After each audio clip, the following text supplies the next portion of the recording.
Holi mission में आयल सभी भाउरो ऐं भेनरूं, दादी पूर्णिमा जी शुभकामनाउनि सां असांजी अदबी महफ़िल थी करे रहिया आहिनि। ऐं अॼु हिन महफ़िल में असांजे सुठे शाइर, गायक, संगीतकार मास्टर रांझन जो 102 जनम ॾींहं जे मौक़े ते गॾु थिया आहियूं। पर सभ खां अॻु में मां हिकु ॿी सूचना ॾींदुसि सभिनी खे त अॼु जी हीअ महफ़िल असां अर्पण करियूं था सदा हयात शाइर वासुदेव मोहीअ खे, जंहिंजी पहिरीं वरसी आहे। वॾो अदीब हो, वॾो शाइर हो, जंहिंजो सरस्वती सन्मान थियो आहे। ॿिए कंहिं बि सिंधीअ जो न थियो आहे महिल ताईं। हीउ पहिरियों शाइर हो जंहिंखे सरस्वती सन्मान सां नवाज़िंदो हो। अॼु हुनजी पहिरीं वरसी जे मौक़े ते हीअ अॼु जी अदबी महफ़िल जेका आहे असां वासुदेव मोहीअ खे अर्पण करियूं था। हिकु मिंट लाइ सबूती बि प्रार्थना करे पूरी रहंदा।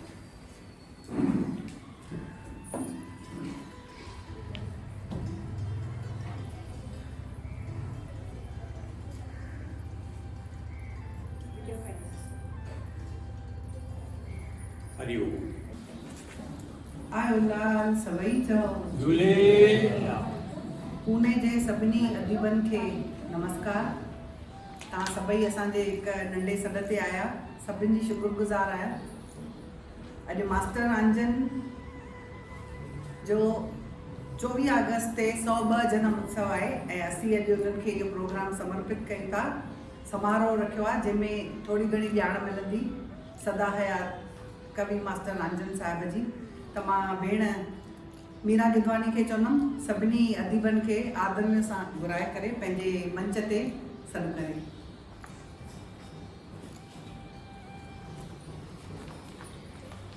एसी वादिया सर प्लीज तव्हीं अॻियां ईंदा। इंदिरा पूनावाला जी तव्हीं अॻियां ईंदा प्लीज़। रोहितेश गिदवानी जी पेपर वाला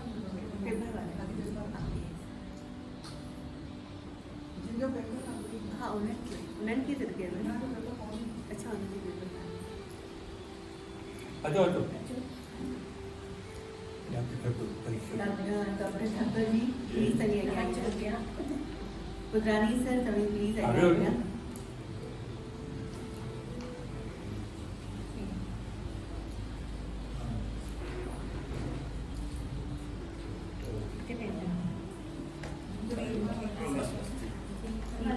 आइए हरी भाई। गुजरानी गुजरानी सर ठीक है सर उन्होंने नालो अनाउंस करियो न।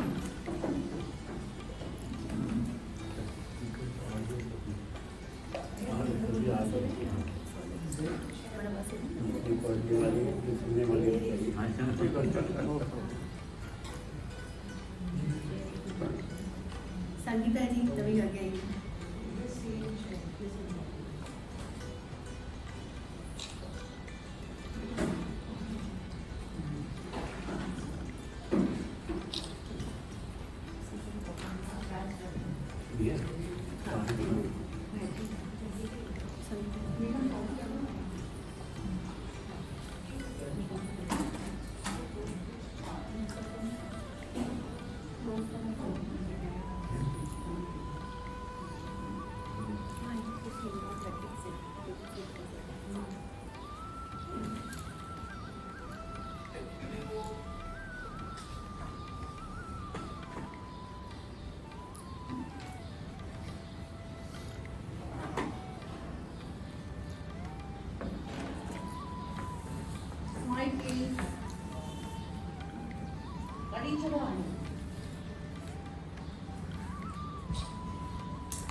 सभिनी जो हिकु दफ़ो अॼु मास्टर रांझन जे 102 जन्मदिन जे मल्हाइण जे में सभिनी जो स्वागत आहे।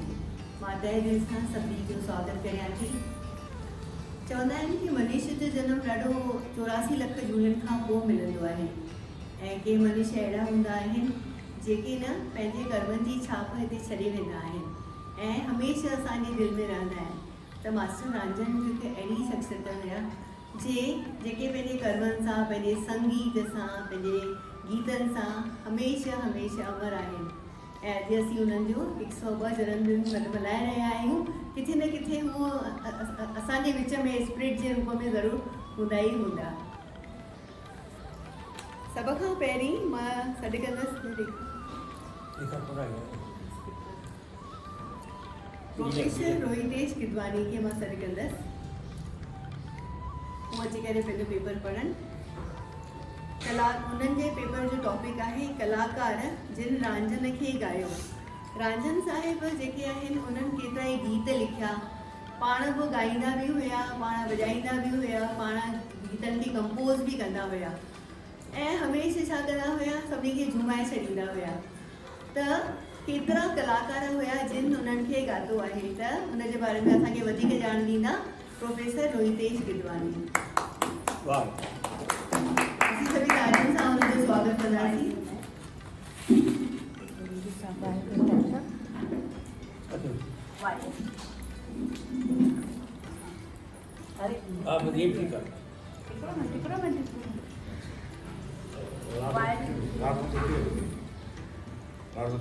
हाँ सोते भी करेगा ना।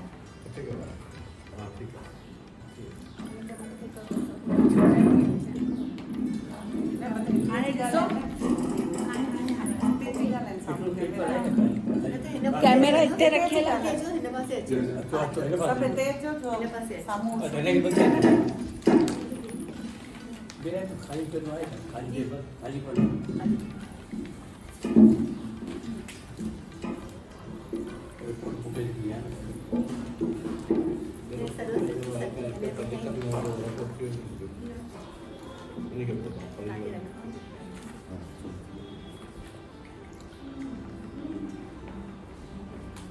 सभी के नमस्ते, जय झूलेलाल।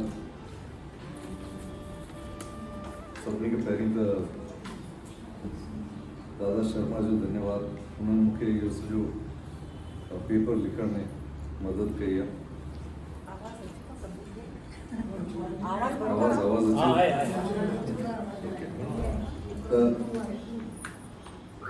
त मां ॻाल्हाईंदुसि जिन कलाकारनि मास्टर रांझण खे ॻायो आहे उन जे बारे में। को बि शायर या गायक तॾहिं अमर थो थी वञे जॾहिं उन जूं कविताऊं ऐं आवाज़ आवाम में मक़बूल थी वेंदो आहे। संदसि गीत जनता जी ज़ुबान ते अची वेंदा आहिनि। उहो कवि जी सेकंड नंबर उहो कवि या संगीतकार या गीतकार माण्हुनि जे दिलयुनि में निवास कंदो आहे। सिंधीअ में अहिड़ा कवि, राॻींदड़, गायक तमामु ॻाण गणिया थिया आहिनि। अॼु असांजी महान गीतकार ऐं गायक जी 102वीं जयंती लाइ गॾु थिया आहियूं। संदन नालो आहे मास्टर रांझण। रांझण साहब अटकल 150 गीत लिखिया जिन खे सिंधी ऐं भारत जे न सिर्फ़ु सिंधी गायकनि पर गैर सिंधी कलाकारनि बि सुठे नमूने ॻायो आहे। अहिड़ा गायक अटकल 100 कम थींदा।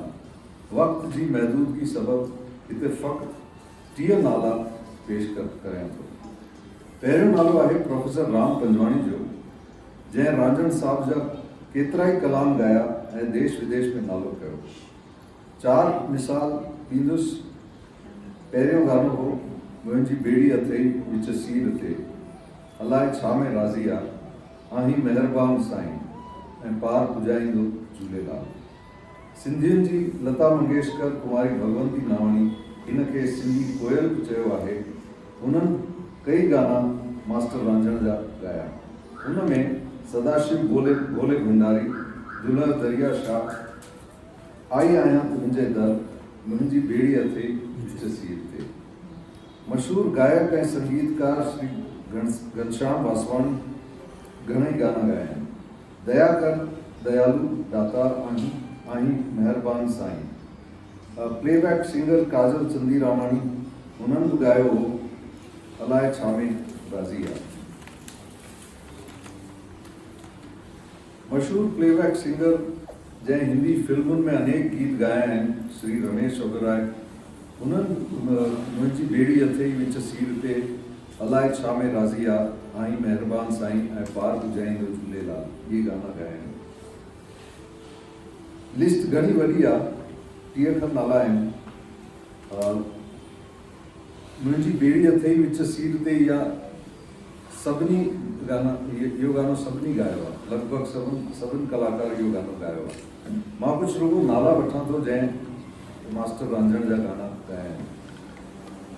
श्री जतिन उदासी मुंबई जा कलाकार आहिनि, कुमारी वंदना निरंकारी कोल्हापुर जा, श्री सरल रोशन मुंबई, श्री मोहन लालवाणी दिल्ली, श्री गिरीश साधवाणी गायिका रागनी टेकवानी, गुरमुख छुगेरिया ये मुंबई जा, प्रताप पिंजाणी दिल्ली, विपिन शिवानी, संगीता लाला, पंकज उदासी, उमा लाला, दर्शिका आडवाणी, परमानंद प्यासी, गोवर्धन दास उदासी, किरण खेमानी उल्लासनगर, कमलेश कपूर ऐं मुकेश सुखवाणी उल्लासनगर जा, पूजा वजीरानी, पिंकी माई दासानी, कोमल मीरचंदानी, अमृता लाला, किशन जूजानी, लता भक्तानी, जय मुकेश, हर्ष तलरेजा, धीरज कटारिया ऐं दीक्षा केसवानी।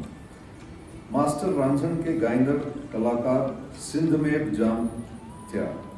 कुछ नाला आहिनि मुमताज़ लाशारी, बेगम मुमताज़, गुलाम हैदर रबानी, तौफीक संजरानी, मंगली फ़कीर, शामन अली वग़ैरह वग़ैरह।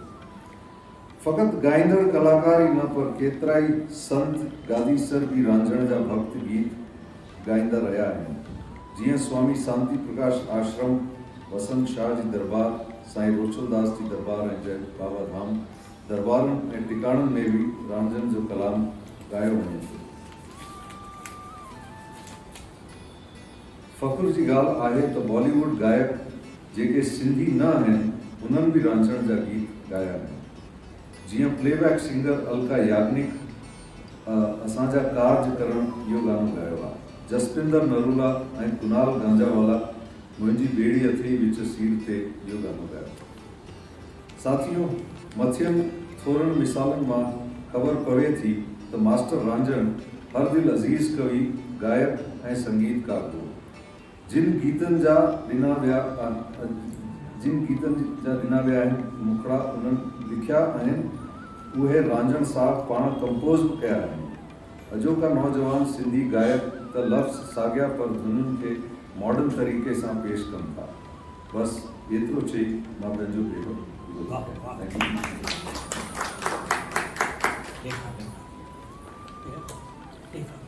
थैंक यू रोहितेश जी। तमामु सुठे नमूने सां तव्हां असांखे ॿुधायो कि सचपच न फ़क़ति सिंधियुनि पर ॿियनि सिंधियुनि खां सवाइ बि केतिरनि ॼणनि मास्टर रांझण जो गीत ॻाया। असांजे विच में रेखा पोहानी अची वई आहे, डॉक्टर रेखा पोहानी अची वई आहे। मां उन्हनि खे अर्ज़ु कंदसि त अची करे मास्टर रांझण जो गीत पेश कनि, कविता पेश कनि। सॉरी,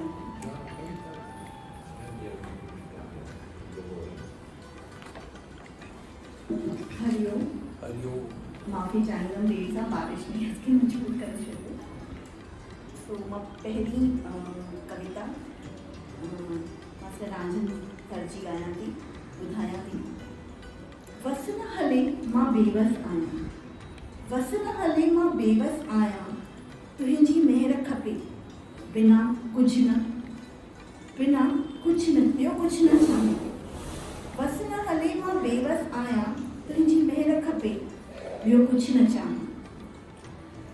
जीअं रखी तीअं मर्ज़ी तुंहिंजी, जीअं रखी तीअं मर्ज़ी तुंहिंजी, हुजत न तोसां हलंदी मुंहिंजी। ॼाणी थो सभु की चई छा ॿुधायां। बस न हले मां बेवस आहियां, तुंहिंजी मेहर खपे ॿियो कुझु न चाहियां। खाली भरी भरियां खाली करी, खाली भरी भरियां खाली करी, ख़बर नाहे कंहिंसां रही। बेअंत आहीं तुंहिंजो अंत न पायां, बेअंत बेवस आहियां तुंहिंजी महर खपे ॿियो कुझु नथो चाहियां। जेकी परे साईं तुंहिंजी महर, जेकी पिया साईं तुंहिंजी पनारे, बिगड़ियल कारज छॾे तिन जा सवारे, बिगड़ियल कारज छॾे तिन जा सवारे, तोसां तोड़ निभाया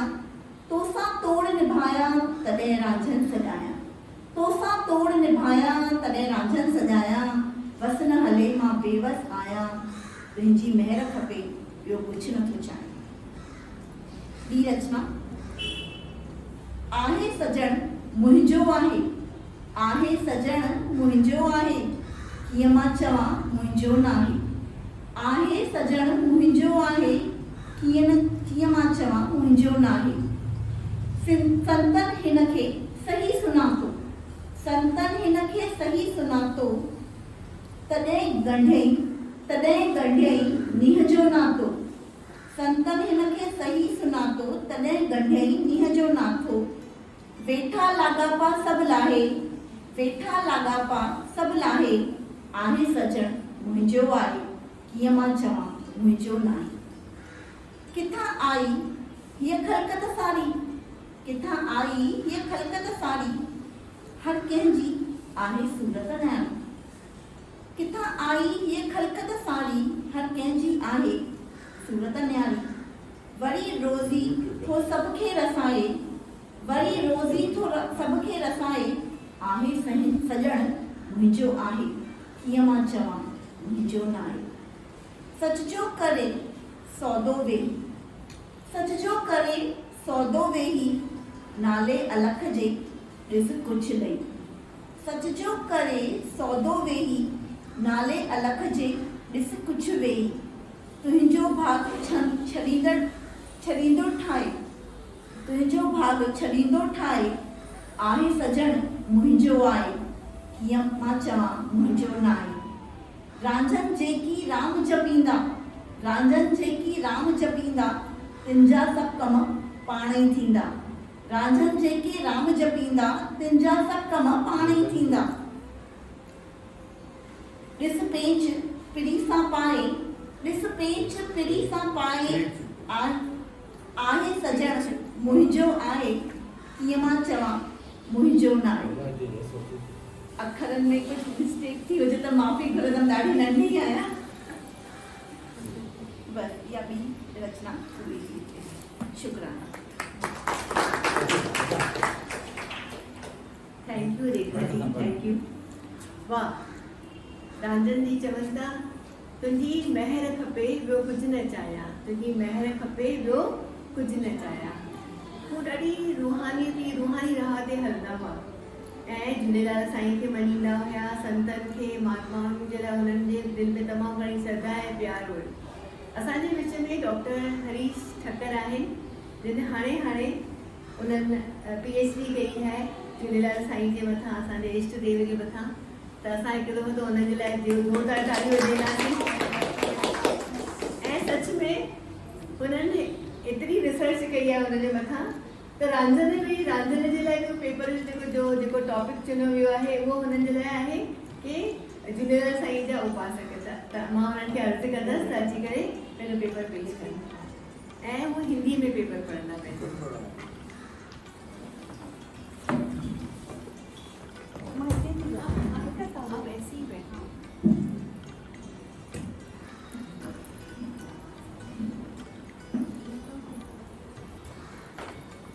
सभिनि खे मुंहिंजो जय झूलेलाल। मां सिंधी थोड़ी ॻाल्हायां थो, मां सम्झां थो सुठी पर ॻाल्हायां तो थोड़ी। तो मैं हिंदी में बात करूँगा, आशा है आपको पसंद आएगा। होली मिशन में पधारे सभी सत्संगियों को मेरा जय झूलेलाल। कवि रांझन जी का नाम सुनते ही पहले जो दिल में उभर आता है वो उनका लिखा हुआ पल्लू, जिसके शब्द हैं मुंहिंजी बेड़ी अठई विच सीर ते, पल्लो पाया तो माँ जिंदा पीर थे। वैसे देखा जाए तो कवि रांझन जी की काव्य संपदा बहुत बड़ी है और इसमें कई तरह के विषय शामिल हैं। हालांकि इनका मुख्य भाव भक्ति का है। हम सभी जानते हैं कि भगवान झूलेलाल सिंधी समाज के इष्ट देव हैं तथा इनके साथ में लोहाना समाज, खास करके कच्छी लोहाना समाज के भी इष्ट देव कहलाते हैं।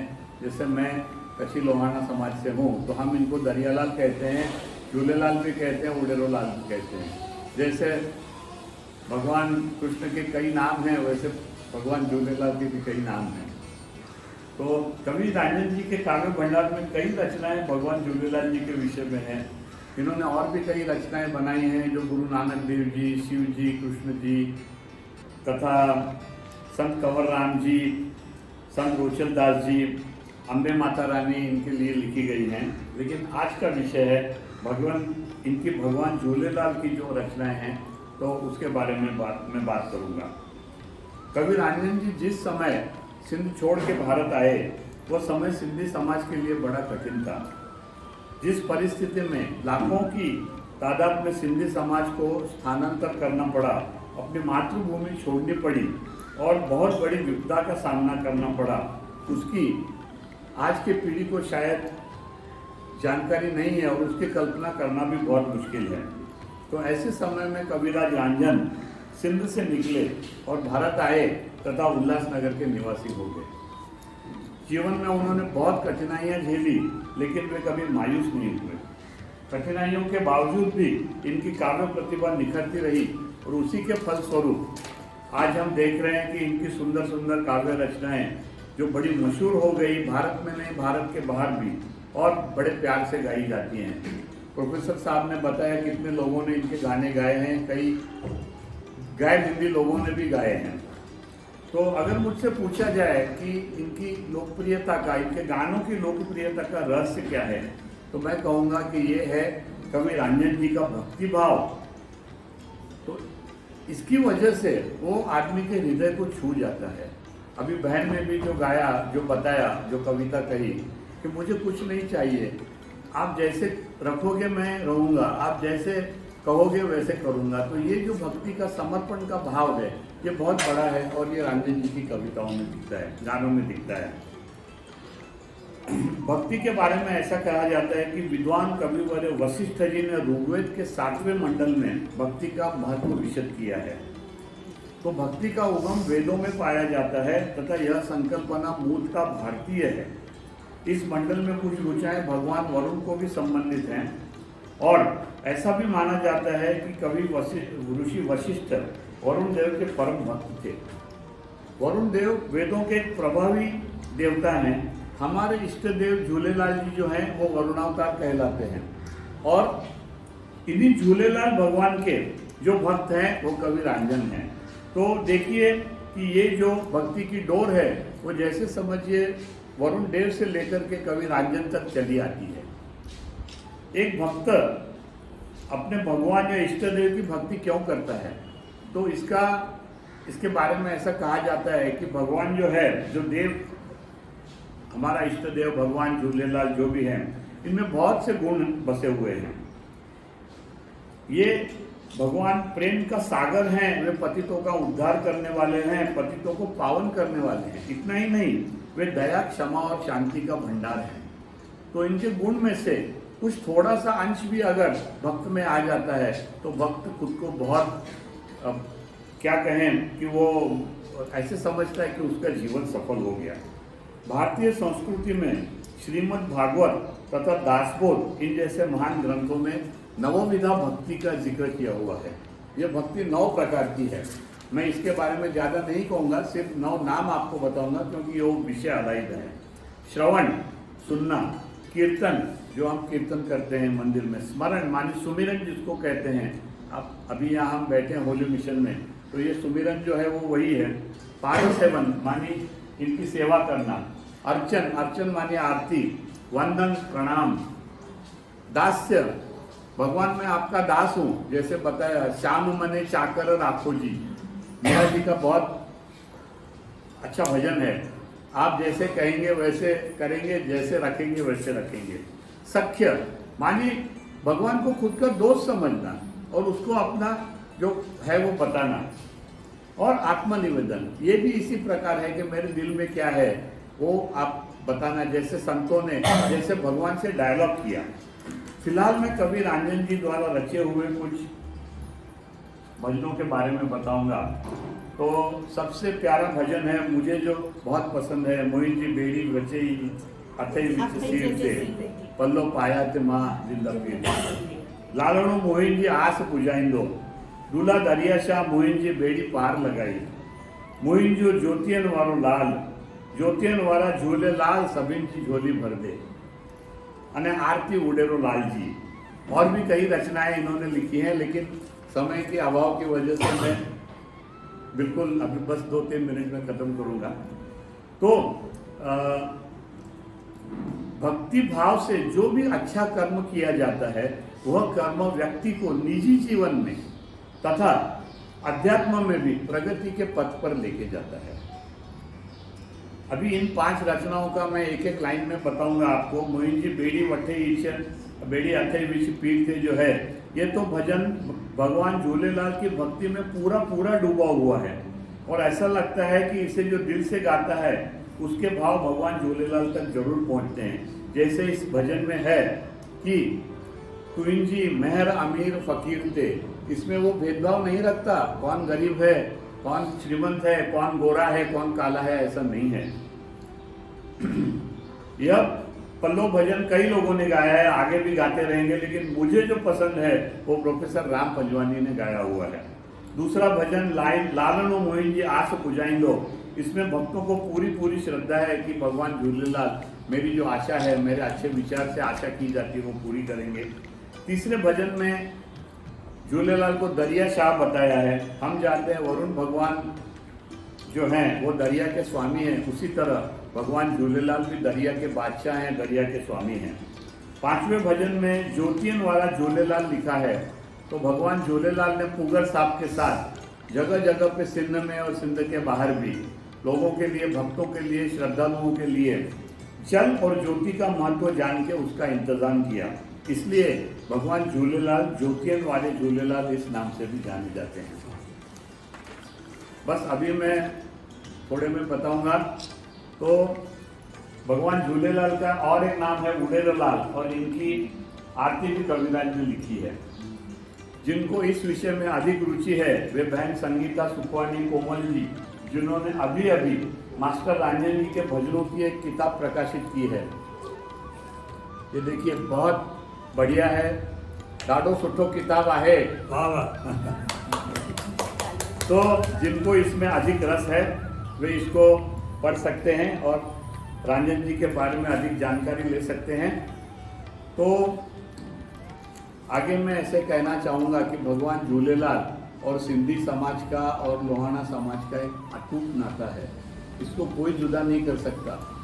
भगवान झूलेलाल पे अटल श्रद्धा रख के सिंधी समाज ऐसे कठिन परिस्थिति में भारत आया, और जैसे जैसे फिनिक्स नाम का जो पक्षी है वो जैसे राख में से पुनर्जन्म लेता है, वैसे सिंधी समाज ने अपना पूरा कारोबार सब कामकाज चलाया। और इतना ही नहीं, लेकिन अच्छे कामों में, जिसको फिलैंथ्रोपिक एक्ट कहते हैं, जिसे चैरिटी कहते हैं, इसमें भी बड़ा हाथ उनका है, उन्होंने हाथ बढ़ाया इस काम के लिए। स्कूल, कॉलेज, एजुकेशन, हॉस्पिटल्स, अच्छी संस्थाएं आज सिंधी लोग बहुत चलाते हैं। तो ये इसके लिए इनको बहुत बहुत बधाई है। भगवान झूलेलाल के लिए हर सिंधी व्यक्ति के हृदय में अटल श्रद्धा का स्थान है, और इसी श्रद्धा के बलबूते पे सिंधी समाज हर कठिनाई का सामना सफलतापूर्वक कर सकता है। इतना ही नहीं, उस पर विजय पा सकता है।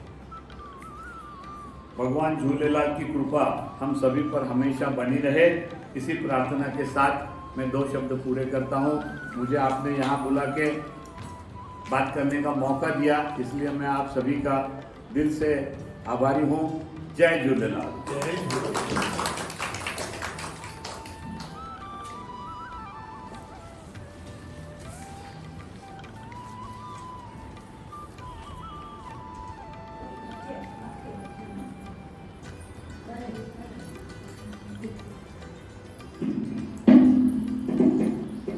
थैंक यू हरीश जी, बहुत ही सुंदर आपने बताया हमें।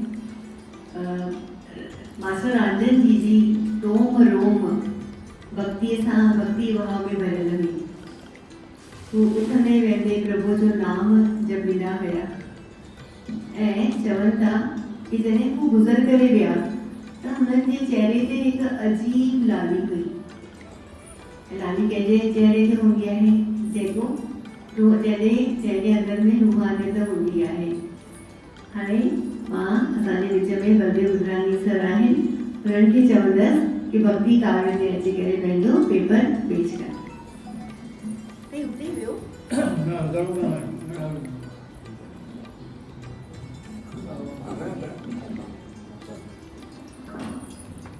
अध्यक्ष महोदय, आदरणीय श्री गोवर्धन शर्मा घायल साहब, अज मुझे विषय जो उन्वान है कवि मास्टर रांझण जो भक्ति काव्य में योगदान। शायर प्यारो सब जो जैके खुदा करे, शायरी आयदात रब जी जैके अता करे। हिंद सिंध सत समुंड पार परदेह में सिंधियत जो शेदाई कवि गायक संगीतकार मास्टर रांझण। पद्मश्री सिंधियत जे चारण दादा राम पंजवाणी साहिब जो साजो हथ हूंदो हो। अज हिन नेक पुरुष जो 102 पवित्र जन्मदिन है। प्रोफेसर राम पंजवाणी हिन अमर गायक के श्रद्धांजलि ॾींदे चवे थो, रांझण जे कविता में ज्ञान जी गुफ्तार ऐं भक्तिअ जो भंडार समायल आहे। ॿोली सवली ऐं सम्झाणी सरल, हर कंहिंजी ज़बान ते अची वञे। जॾहिं या कविता पाण गाए त सोने ते सुहागो थी वञे। जंहिं संगत में वेह ॼण के रौनक में 4 चंड लॻी वञनि। सुभाउ जो शांति को, हलत चलत में हलीम, चरित्र जो ऊंचो, केॾी बि सारा थिएसि पर अभिमान न अचेसि। असांजे सिंधी जातीअ में मशहूर कवि ऐं गीतकार मास्टर रांझण, जंहिं पंहिंजे हयातीअ में केतिराई रूहानी मर्म वारा गीत रचिया ऐं गाया, से अॼु बि असांजा संत महात्माऊं ऐं भगत संदसि रचियल भॼन गाईंदा आहिनि। दुनिया जे कुंड कर्श में इज़त बेहद सिक ऐं श्रद्धा सां गाया वेंदा आहिनि। संदसि भॼन अॼु बि आम जे ज़बान ते आहिनि। असांखे बि ये भॼन ॿुधण सां आनंद ईंदो ऐं शांति रस हासिल थींदो। सिंधी साहित्य जे गुलशन के हिन अमर कलाकार गीत, संगीत, कविता, कलाम, सूफी गीत, भक्ति गीत, गज़ल वग़ैरह लिखी ऐं गाए सर सब्ज़ बणायो। संदसि वीचार सूफ़ियाना हुआ। सदाई ईश्वर जी रज़ा ते राज़ी रहण वारो आशावादी शायर हो। हिन दरिया दिल जो भारत जे सभी संतनि सां सिक प्रेम हो। खेत जितां किथां भक्ति गीत संगीत जो प्रोग्राम पेश करण लाइ सॾ थींदा हुआ। संगीत जे कुर्बायती कोठ ते मधुर भॼन गाए गोया खेन जिनसी झुमाईंदो हो। ही सिंधीअ जो सुठो भक्ति गायक बि हो त गीतकार बि हो। हिन प्यारे फ़क़ीरनि जी सुहबत ऐं न्याज़ ऐं राज़ सलियो। जिते वञे उते भक्ति कलाम गाए रूह खे रिझाए अचे। संदसि केतिरा ई भक्ति गीत ऐं भॼन कलाम प्रोफेसर राम पंजवाणी ऐं ॿिया भगत गाए संगत खे रिझाईंदा हुआ। साईं रोजल साहिब जे पवित्र संग में खेज़ रूहानी रंग लॻो। सदाई संदसि केतिरा ई गीत ऐं भॼन ॻाईंदो। मास्टर रांझन केतिरा ई भक्ति गीत लिखिया आहिनि ऐं ॻाया आहिनि, जेके घणे भाङे सभु गायक भगत ॻाईंदा हुआ ऐं अॼु बि वॾे चोज सां ॻाईंदा आहिनि। जहिड़ो के मुंहिंजी ॿेड़ीअ अथई विच सीर ते, पलव पायां थी मां जिंद पीर ते, आई महिरबान साईं मिलियो ॾसो आहे, अला जे छा में राज़ी आहे, अला जे कैसा राज़ी आहे, आहे सजणो मुंहिंजो आहे कीअं मां चवां मुंहिंजो नाहे, दूल्हा दरिया शाह मुंहिंजी ॿेड़ी पार लंघा, अहिड़नि जोगियुनि जा शल दश न थियनि उहे ॿेड़ी पार लंघा, अहिड़नि संतनि जा सही था राह ॾसिन, मुंहिंजो मालिक मुंहिंजो ख़ालिक मुंहिंजो साईं आहे सिरजणहार, ॾो असांजा की न ॾिसे थो हू आहे बख़्शणहार वग़ैरह। हिन सदा हयात गायक खे घणे भाङे सभिनी रागड़ियुनि जी सूझ बूझ हुई। मास्टर रांझन दरवेशी दिल नेक इंसान हो, सब जो ख़ैर ख़्वाह, हर दिल अज़ीज़ शख़्स हो, मिलनसार हो, परावन के पंहिंजो कंदड़ हो। हिन प्यारे केतिरा ई साल राम पंजवाणी खे हारमोनियम वॼाईंदे भक्ति गीत भजन वग़ैरह ॻाइण में साथ ॾिनो। सतगुरु स्वामी शांति प्रकाश ऐं ॿिया संत मास्टर रांझन खे घणो भाईंदा हुआ। हिन दरवेश में वॾी खूबी इहा हुई त पाण भक्ति गीत लिखियाई, पाण ॻायाई, पाण वॼायाई। भक्ति गीत भजन सूफ़ी कलाम वग़ैरह ॻाईंदे संगत जे दिलि में पेई वेंदो हो। हिन जे गीत में ज़िंदगीअ जी सचाई संभाल हुई ऐं आहे। घणनि ई तकलीफ़ुनि हूंदे हिन ख़ुदा जी इबादत कोन छॾी, यह भी गुज़र जाएगा, ही भी गुज़री वेंदो, सिद्धांत ते अमल करे जीवन सफल कयई। हिन मातृभाषा प्रेमीअ खे शाह, सचल, सामी, बेदल, बेकस ऐं ॿियनि केतिरनि फ़क़ीरनि दरवेशनि जी बाणी यादि हूंदी हुई ऐं अॼु बि संदसि ॻायल कलाम संगत खे भक्तीअ जो दान ॾींदा आहिनि। राग सारी जाइ किताब जो महूरत स्वामी शांति प्रकाश आश्रम में साईं देव प्रकाश महाराज जन ऐं साईं लक्ष्मण दास साहिब जन जे हथां करायो वियो। इन पुस्तक में कवि मास्टर रांझन जा सुठा सुठा भजन लिखियल आहिनि, जेके सभु कलाकार भगत अॼु बि ॻाए संगत खे निहाल कंदा आहिनि। अहिड़ो ख़ुदा तस नेक इंसान मास्टर रांझन पंहिंजो वारो वॼाए 16 दिसंबर 1981 में अगम लोकमण रमबो रहियो। संदसि पवित्र याद में 4 फरवरी 2015 ईस्वी ते उल्हासनगर 3 में मास्टर रांझन सिंधु भवन अमर यादगार बर्पा कयो वियो, जिते फनकार ऐं संगीत प्रेमी मास्टर रांझन जे अमर याद में मेला मचाईंदा आहिनि ऐं सॼे भारत जे कुंड कर्श मां कलाकारनि अची मधुर गीतनि सां महफ़िल सजाए इहो सिंधियत जो काफ़िलो जारी रखियो आहे। हीउ हिकु अहिड़ो सभ्यतिक केंद्र आहे जिते भारत जे जुदा जुदा शहरनि जा सिंधी अची सजदो कनि था। मक़बूल शाइरा भेण शोभा लालचंदाणी शिवदास जंगी ॾींदे चवे थी, केरु चवे थो जश रांझन वलेछा जग में नाहे, केरु चवे थो जश रांझन वलेछा जग में नाहे, हू त कला जगत संगीत जे क्षेत्र में सदा हयात आहे। Thank U.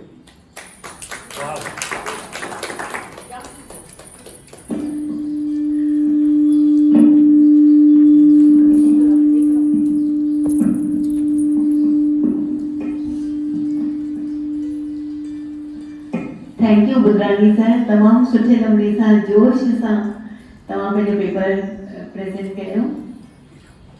मास्टर रांझन हर संफ ते शायरी जे हर संफ ते पंहिंजो कलम हलायो।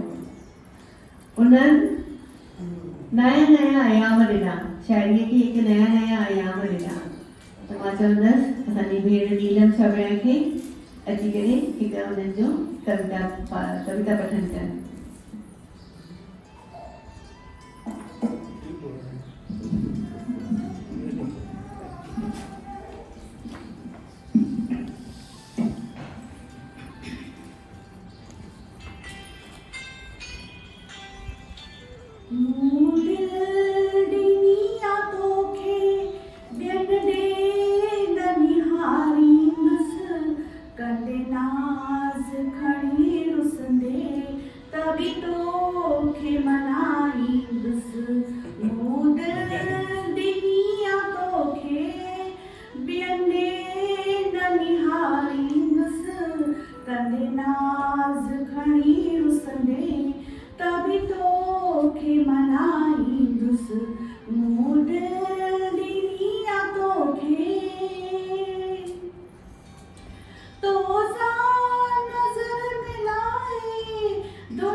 Yeah. Thank U very much. सच में हिते वातावरण अहिड़ो थी वियो कि प्रेम जो वातावरण थी वियो। मूं दिलि ॾिनी आहे तोखे ॿियो कॾहिं न निहारींदुसि। त मास्टर रांजन प्रेमी गीत बि लिखंदा हुया ऐं उन्हनि जो जेको मिज़ाज हुयो उहो सूफ़ियानो मिज़ाज हुयो। त हुननि केतिरा सूफ़ी गीत बि लिखिया। त असांजे विच में हाणे AC भाग्या सर आहिनि। मां उन्हनि खे अर्ज़ु कंदसि त अची करे पंहिंजो पेपर प्रेमी रांजन जा प्रेम गीत ऐं सूफ़ियाना गीतनि जे मथां पंहिंजो पेपर पेश कनि।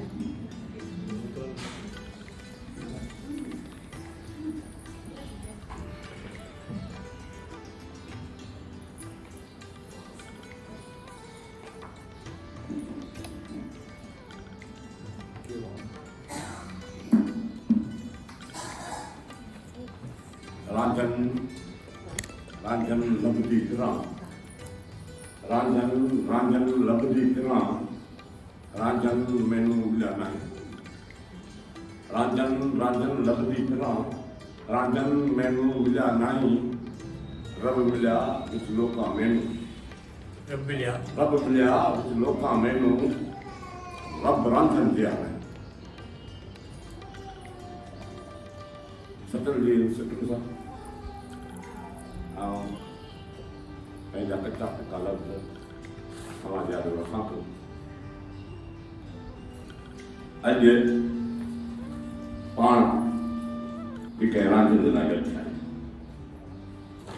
रांझन जेको हिकु कविताकार आहे, रांझन हिकु शाइर आहे, रांझन हिकु आशिक़ आहे, रांझन हिकु संत आहे, रांझन जेको सूफ़ी साहिक आहे जंहिंजा केतिरा ई दासा आहिनि। तुंहिंजा भाउ कहिड़ा अथई कहिड़ा। अॼु उन रांझन जो जनमु ॾिणु आहे जंहिं 1 सदी अॻु सिंध जी पाक ऐं पौतल धरती ते जनमु वरितो। उन मिटी मां ठही जो विलास थी पियो ऐं लॻभॻि अधु सदी अॻु में हिंदुस्तान जी धरती ते पंहिंजा प्राण प्रियनि जे हवाले कया। जा बूं पहिरें मुंहुं सा बूं मथे सजणे, जा बूं पहिरें मुंहुं सा बूं मथे सजणे। ढिंग लटबा धूड़ में उभे ॾिठासूं, ॾींहुं मिड़े तूं उथी लोच लुतीफ़ चई। ज़िंदगी जा ॿ ॾींहं आहिनि, हिकिड़ो अचण वारो ॾींहुं आहे ऐं ॿियो वञण वारो ॾींहुं आहे। ऐं पंहिंजो सफ़र पूरो करे उन ई ॾींहं लाइ गुज़री वियो जंहिंजे तव्हां को बि वापसि न वञियो आहे। अयास चयो आहे त वञिणो आहे हर को, रहणो न आहे को हिते। वञिणो आहे हर को, रहणो न आहे को हिते। को गंगा जी गोद में ऐं सिंधु जी भर को। वञिणो आहे हर को, रहणो न आहे को हिते। को गंगा जी गोद में ऐं सिंधु जी भर को। अहिड़ो कमु कर को मात ॾे जो ॿ टके।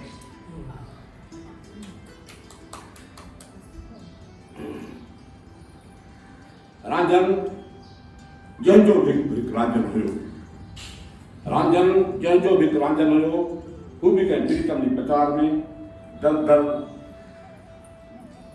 दर सभिनी ॾींदा रहियो। उन जे मंदर में बि हिकिड़ो महबूब जो वास हो जंहिंजी ॻोल्हा में को बि रांझन, जंहिंजी ॻोल्हा में रांझन बि सरगर्दा नज़र अचे थो। अहिड़ा निस्बता संदसि गीतनि जी गूंजन में, कवालनि जी लय में ऐं कविता जी पुकार में महसूसु थियनि था। हू बि कंहिं दिलबर जे दीदार लाइ व्याकुल नज़र अचे थो, जंहिंजी ॻोल्हा में कॾहिं जिंद पीर ते पलो पांदे नज़र अचे थो त वरी कॾहिं संदसि ॿेड़ी विच सीर ते पंहिंजे प्रिय खे पुकारींदे महसूसु थिए थी। मुंहिंजी ॿेड़ी अचे विच सीर ते पलो पायां जिंद पीर ते। जिंद पीर ऐं झूलेलाल ॿ अलॻि संत आहिनि, ॿ अलॻि हस्तियूं आहिनि, ॿ अलॻि सूफ़ी आहिनि। जिंद पीर सखत जी भरिसां रोड़ी जी भरिसां आहे ऐं झूलेलाल उॾेल राज आहे। उॾेल राज उन शहर जो नालो पियो जिते झूलेलाल जो मंदरु आहे ऐं उते उन मंदर में हिन वक़्तु बि हिकिड़ी विच में दीवार आहे, हिकिड़े पासे ॾांहुं उनखे मुस्लमान मस्जिद ठहियल आहे, उनखे पूॼींदा आहिनि, ॿिए पासे हिंदुनि जो मंदरु झूलेलाल असां ॿिन्ही सभिनी जो अवतार आहे गॾु हिन सिंधियुनि जो। उन जी आंदमाद में महबूब जे दीदार लाइ खेसि वेहणु नथो पुॼे। दीदार ॾे त टे घड़ियूं तोसां घारियां, दीदार ॾे त टे घड़ियूं तोसां घारियां, रांझनि चवे तोखे अखियुनि में विहारियां, हिकु भेरो वाह वञणु एॾो छू थो सकाई, दीदार ॾे तोखे अखियुनि में विहारियां।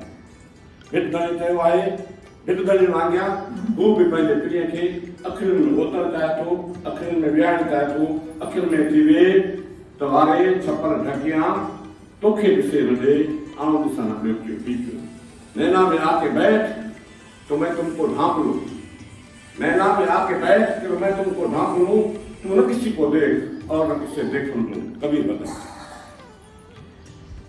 पिनी जी सिकन शिक्षेस ठानी को थी किथे वेहण नथी ॾे, दिल पर जी दीदार जी आन बात संदसि चित चरियो करे मन मांदो करे वेंदो आहे। इश्क जी उसाहट जॾहिं वधे थी त पंहिंजे सतगुरु सां मुकमल थी थो, अंदर में जा ताक खुली था वञनि ऐं चोथसाऊं रोशन थी वञनि था, टियूं पर मन जा बंद भरमनि जा बंद भॼी पवनि था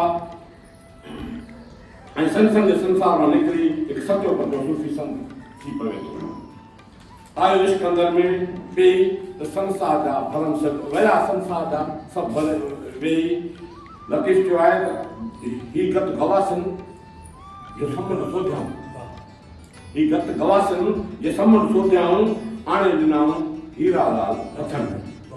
सतगुरु वटां जेका ज्ञान रूपी हीरा लाल मिलनि था, वधत जा वीचार मन में वासो कनि था ऐं ॿियाई खे मन ॾेई छॾनि था। हिकिड़ाई जो हुल थिए थो, जिते किथे हिकु पिरीअ जो महबूब पिरीअ जो पाछो ऐं महबूब जो रूप पसे थो।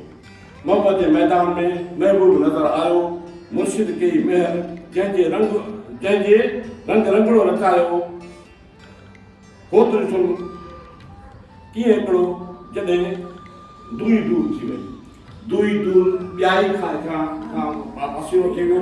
वहदत वारो प्यालो पी मस्ती में मस्त रहियासीं, दुनिया खां रही दूर अज़गर बि सैर कयासीं, पंहिंजे ख़्याल में पाण उन जो रूप पसियासीं।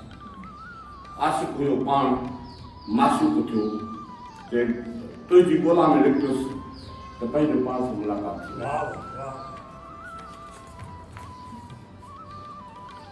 भिटधणी फरमायो आहे, हिकु कसर दर लख कोड़े मंझसि गिड़खड़ी, हिकु कसर दर लख कोड़े मंझसि गिड़खड़ियूं, जेॾां कयां बरख तेॾां साहिब सां। सभिनी में साॻी शिकिल खे नज़र अचे थी, साॻियो नज़ारो पसे ॾिसे थो। वहदत वारो सबक़ संदसि मन जा मूंझार मिटाए योगी बणाए छॾे थो, जेको सचा सूफ़ी संत जी मंज़िल पाए थो। हबीब लेखा मुंहिंजा सिक सॾ कयो, पंहिंजी सभु जमा पूरण इहो ई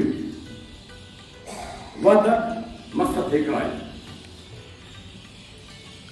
राम तो तूं त रहियूं तूं, सभु साॻियो साईं जो रूप, सभु साॻियो में साॻियो पाछो। राम बि आहीं तूं ई, रही बि आहीं तूं, अलाह बि आहीं तूं ई, ईश्वर बि आहीं तूं ई, संसार सॼे खे सॼणु तुंहिंजो सहारो आहे, जंहिंमें ॾिसां थो साईं तुंहिंजो नज़ारो आहे। को फ़र्क़ु का बि ॼाई न, का बि तकलीफ़ न। खेसि मुंहनि जी मुरड़ी ऐं कंवर जे कुंडलनि में को बि फ़र्क़ु महसूसु नथो थिए। ईअं खणी चइजे त कंवर ऐं कृष्ण हिकु पास थियनि था, पाण कंवर खे कान बि सॼो अथई, तुंहिंजे नाम तां हर को कान करे सॼो अथई, तुंहिंजे नाम तां हर को बलादी, को कान कुंडल आहे। मास्टर रांधनि खे पंहिंजे पीढ़ी जी पचास सां गॾोगॾु पंहिंजे मातल भूमि सिंध माता लाइ बि प्यारु महसूसु थिए थो। अथा नज़र अचेसि थी ऐं पंहिंजी ॿोली लाइ पुछंदे नज़र अचे थो। सिंध जा सभु संत, सूफ़ी, रागी, दरवेश, मड़ियूं, मंदर, कोतारा बि न विसरिया आहिनि। ख़ासि करे सचल, बेदर बेकस, शाह लतीफ़, वसन घोट, पालू शाह साहिब सांडियो वेठो आहे। झूलेलाल साईं ऐं साध मेलो बि संदसि गीतनि में गूंजी रहियो आहे। सचल बि उन जे लाइ सूर सुठा, बेकस जी हक़ीक़त बि कंहिंखां ॿुझी न आहे। यादि रहे त सिंध जा सूफ़ी संत प्यार ऐं प्रीत जो प्रचार कयो आहे, जो सबक़ ॾींदा हुआ, उन्हनि जो चिटो सबूत इन ॻाल्हि मां ज़ाहिर थिए थो त लतीफ़ जो दोस्त मदन फ़क़ीर हो ऐं 70 मस्जिद जो निमाण फ़क़ीर ते गायक हिंदू औरत हुई, जंहिंजो मड़, जंहिंजो कबर, जंहिंजी समाधि अॼु बि 70 जे असांखे रोज़े में गॾु आहे। त बेकस जो दोस्त कन्हैयो सोनारो आहे ऐं बेदल जो मुरीद पारुश आहे। मतिलबु त को बि रांझनि जो कवि रांझनि जो शुमार उन दरवेशनि संतनि में करे सघिजे थो, जंहिंजो ज़िक्र आउं मथे करे आहियो। अवां जो हेतिरी ॻाल्हि महिरबानी।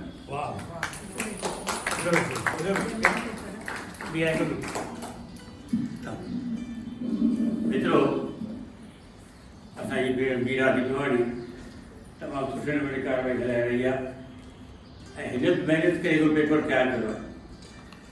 जेकॾहिं असां उहो न ॿुधंदासीं त मज़ो हथ में रहिजी वेंदो। मां भेण मीरा भिनवाणी खे अर्ज़ु कंदुसि त पंहिंजो पेपर पेश करे।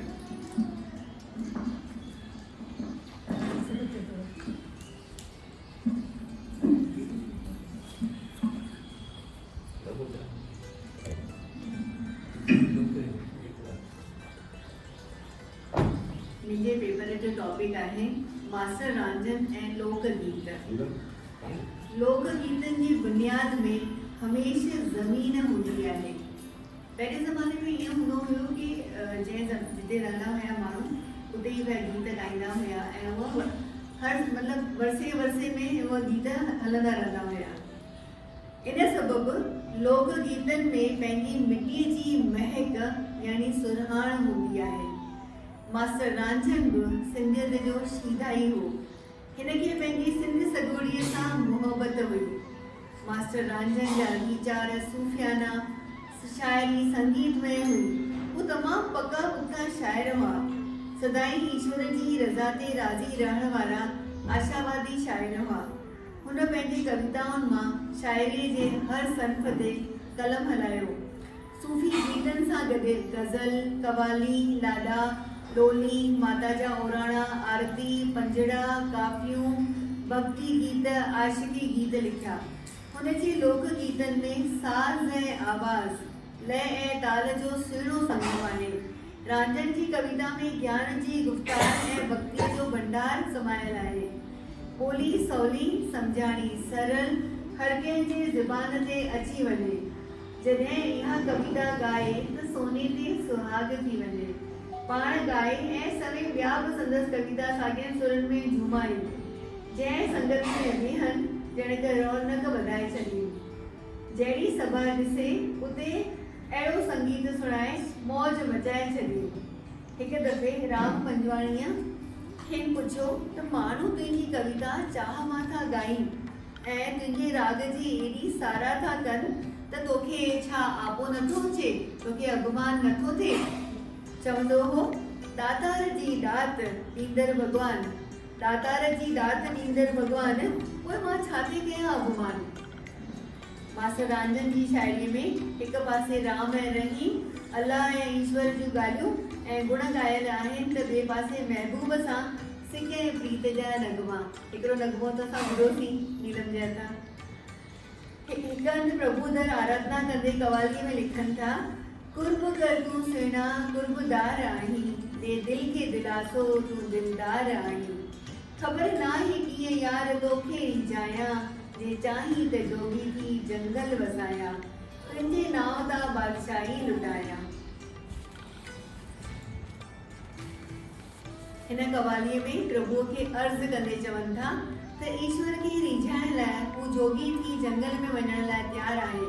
प्रभु खे पाइण लाइ बादशाही जो बि त्याग करण लाइ राज़ी आहे त जीअं प्रभु जी बंदगीअ में मस्तानो थी उन सां वक़्तु बसर करे सघे ऐं हू जहिड़ो बि आहे प्रभु जो ई आहे। वरी ॿिए गीत में पंहिंजे महबूब लाइ सिज खे अर्ज़ु कंदे लिखनि था कि ॿुधिजो त मूंखे ॾाढी वणंदी आहे ॻाल्हि इहा। सिज मतां उभरी, सिज मतां उभरी, सॼण हलियो वेंदो, सॼण हलियो वेंदो त मुंहिंजो साहु सुकंदो।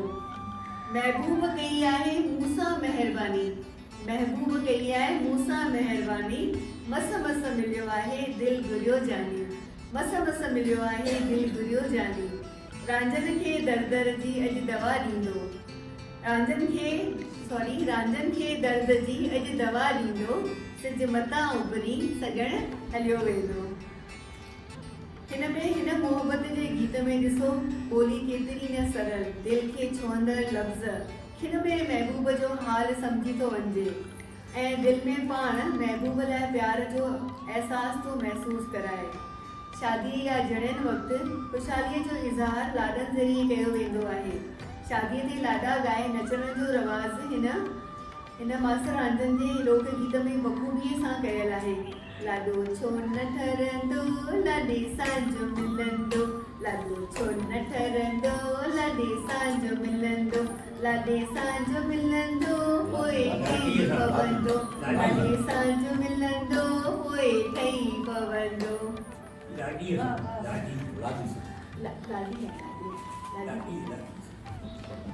हिते न लाॾो थो चए कि जेको लाॾो आहे, हिते लाॾो थो चवे कि घोट खे थो चए लाॾो, त जीअं घोट जेको आहे लाॾीअ सां ठही पवंदो।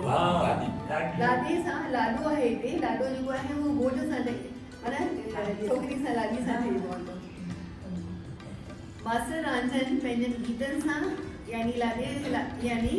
लाॾे यानी घोट खे खिलंदे कुदंदे ताक़ीद करे ख़ुशीअ जो माहौल ठाहे छॾियो। लाॾो बि दिल में ठरे थो ऐं उन सां गॾु घर वारा बि ख़ुशीअ में मौज माणीनि था। मास्टर रांझनि जी शाइरी जा अलॻि अलॻि रंग ऐं उमंग आहिनि, पर ख़ासि तौर हिन पंहिंजी शाइरीअ में साधुनि संतनि जोगिन ऐं महापुरुषनि जी सारा जा डुक भरिया आहिनि।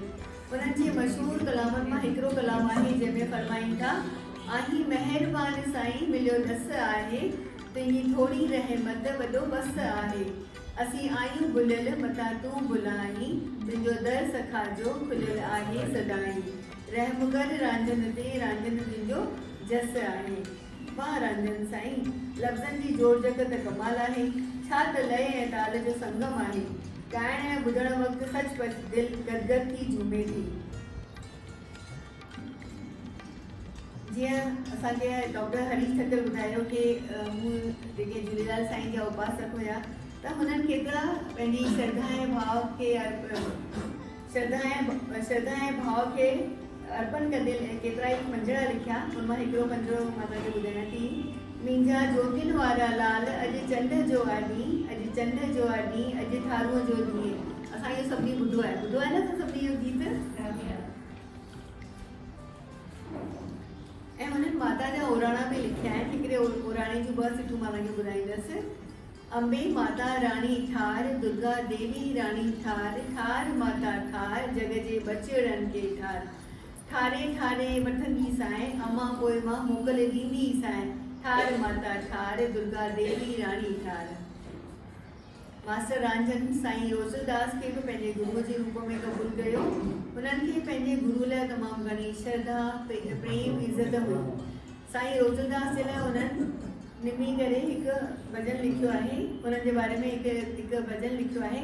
साईं रोज़लदास करे वेई तूं कमाई, जग में सॼण तो पंहिंजी जाइ जोड़ाई, सॼो वक़्तु साईंअ खे जपींदे गुज़ारे, कॾहिं कीन कंहिंजे दिलि खे दुखाए, नंढे खां वठी तो में हुई वेठाई, साईं रोज़लदास करे वेई तूं कमाई। हुननि लोली बि लिखी आहे। हिकु लोली बि ॿुधाईंदसि तव्हांखे, ॿ लाइनूं वक़्त जी ध्यान में रखे करे। लोली ॻाए लाल लोली, गुरु नानक कंदे तुंहिंजी सवली, लोली ॻाए लाल लोली, गुरु नानक कंदे तुंहिंजी सवली। हू शिव भॻवान जा उपासक हुया त गुरु नानक खे बि मञींदा हुया, त झूलेलाल साईं खे बि मञींदा हुया। अदब ऐं फ़न जी दुनिया ॾाढी वसीह आहे। हिकु फ़नकार शाइर शाइरीअ में पंहिंजो खून ओते थो। हू जंहिं तकलीफ़, पीड़ा ऐं दर्द जे दौर मां गुज़रे थो, उनखे अंदर में हू ओते पचाए थो। तॾहिं वञी उन पीड़ा ऐं दर्द खे कागज़ जे कलम ते बंदि करे थो, ऐं तॾहिं ई वञी उन फ़नकार खे अंदर में करार अचे थो। मास्टर रांझनि बि अहिड़नि शाइरनि मां हिकु शाइर आहे। उन्हनि खे शाइरीअ सां गॾु मौसीक़ी ऐं मुख़्तलिफ़ रागनि रागणियुनि जी गहरी सम्झ हुई।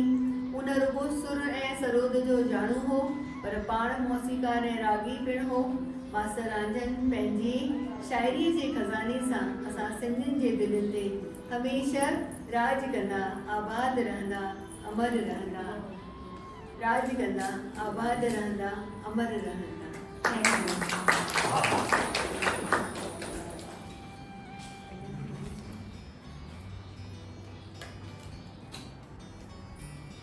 हाणे असां केतिरा ॿिया बि भॼन हुननि जा केतिरा गीत ॿुधासीं, असां कविताऊं ॿुधियूंसीं। मां असांजे विच में इंदिरा शबनम पूनावाला आहिनि, मां हुननि खे अर्ज़ु कंदसि त हिकु कविता अची करे असांखे ॿुधाइनि। वरी तव्हां हुते ई वेहंदा, हुते ई वेही करे ॿुधायो। ठीकु आहे, जीअं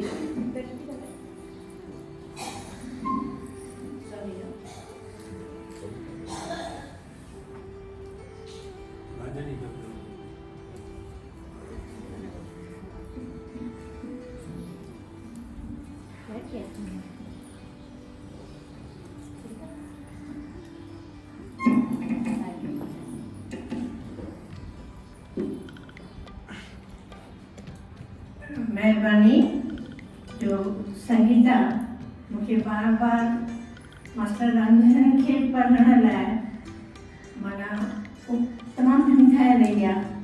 लास्ट ईयर मूं उन ते वीडियो ठाहे मोकिलियो हुयो संगीता ते। हा हा त मां ॻाल्हायां थी, तव्हां स्टॉप करणु शुरू था कयो। मां न घुरायो न पोइ स्टार्ट माना चओ। हाँ त हिकु सिट थी चवां त कल्ह बाक़ी त घुरायो ई न तव्हां। हीअ शुरू थी करे वरी हू चए थो त तंहिंखां त बहितर आहे भई इंदिरा न अचे। हा त प्लीज़ प्लीज़ मज़ाक लॻाए रखियो अथव छा? त मां जेका सा मास्टर राजन ते लिखियो हुयो ऐं वीडियो बि मोकिलियो हुयो, ख़बर अथसि संगीता खे त उनजो जेको आहे सो रागनि ते माना त कहिड़ो हुयो, राग रागड़ियूं कहिड़ियूं आहिनि हा हुन ते त उहो मूं वटि पियो हो। पर त बि मां चयो त मां हिकिड़ो अहिड़ो राग ॻायां जेको ॾाढो मक़बूल आहे, सभिनी ॻायो आहे। मां पंहिंजा शाइरियूं ऐं गीत ॻाईंदी आहियां त मूं सोचियो त मां हिन दफ़े माना अलॻि थोरो कुझु कयां त मां मास्टर राजन जे गीत ॻाईंदसि जेको सभिनी वॾनि गायकनि ॻायो आहे। हिकिड़ी कोशिशि आहे, कॉम्पिटिशन हो। साथ ॾिजो थोरो तारियुनि सां। अलैजे छा मेरा ज़िया, अलैजे कैसा राज़िया, अलैजे छा मेरा ज़िया, अलैजे कैसा राज़िया। कोई राजा कोई फकीर बाजी गरजी बाजिया, कोई राजा को फकीर बाजी गरजी बाजिया।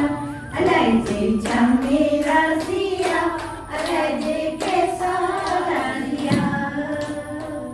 के खिलक गई तो लाल करे, के खिलक गई कंगाल करे,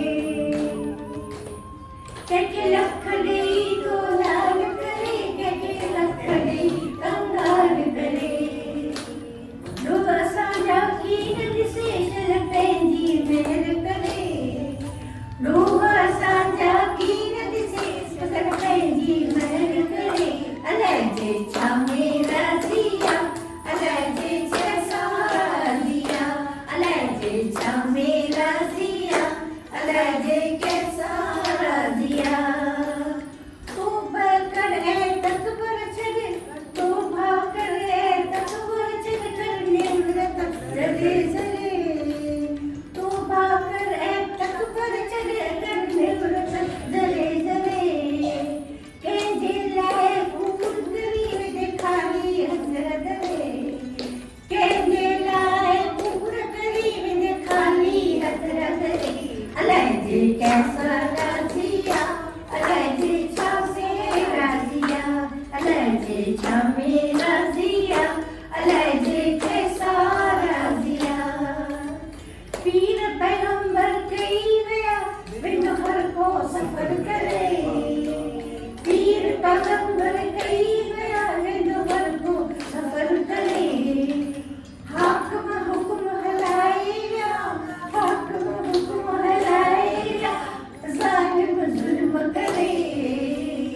किशोर सर जोड़ी चयो।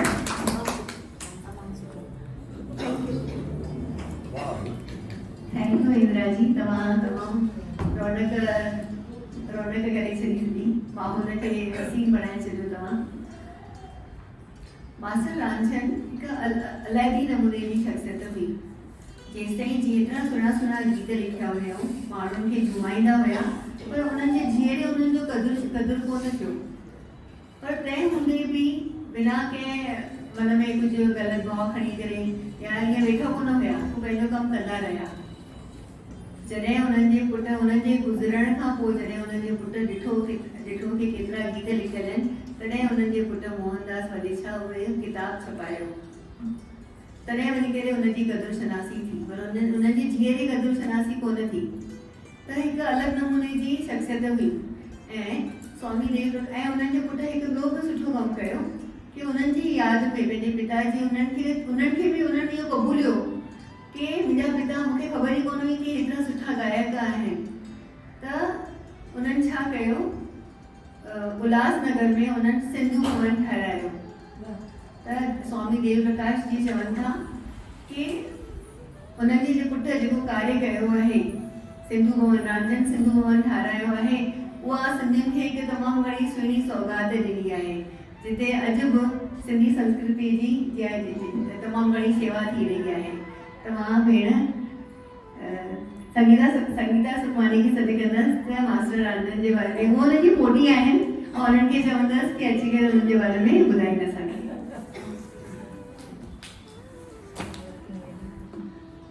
सॼी ॼाण हाणे मिलंदी।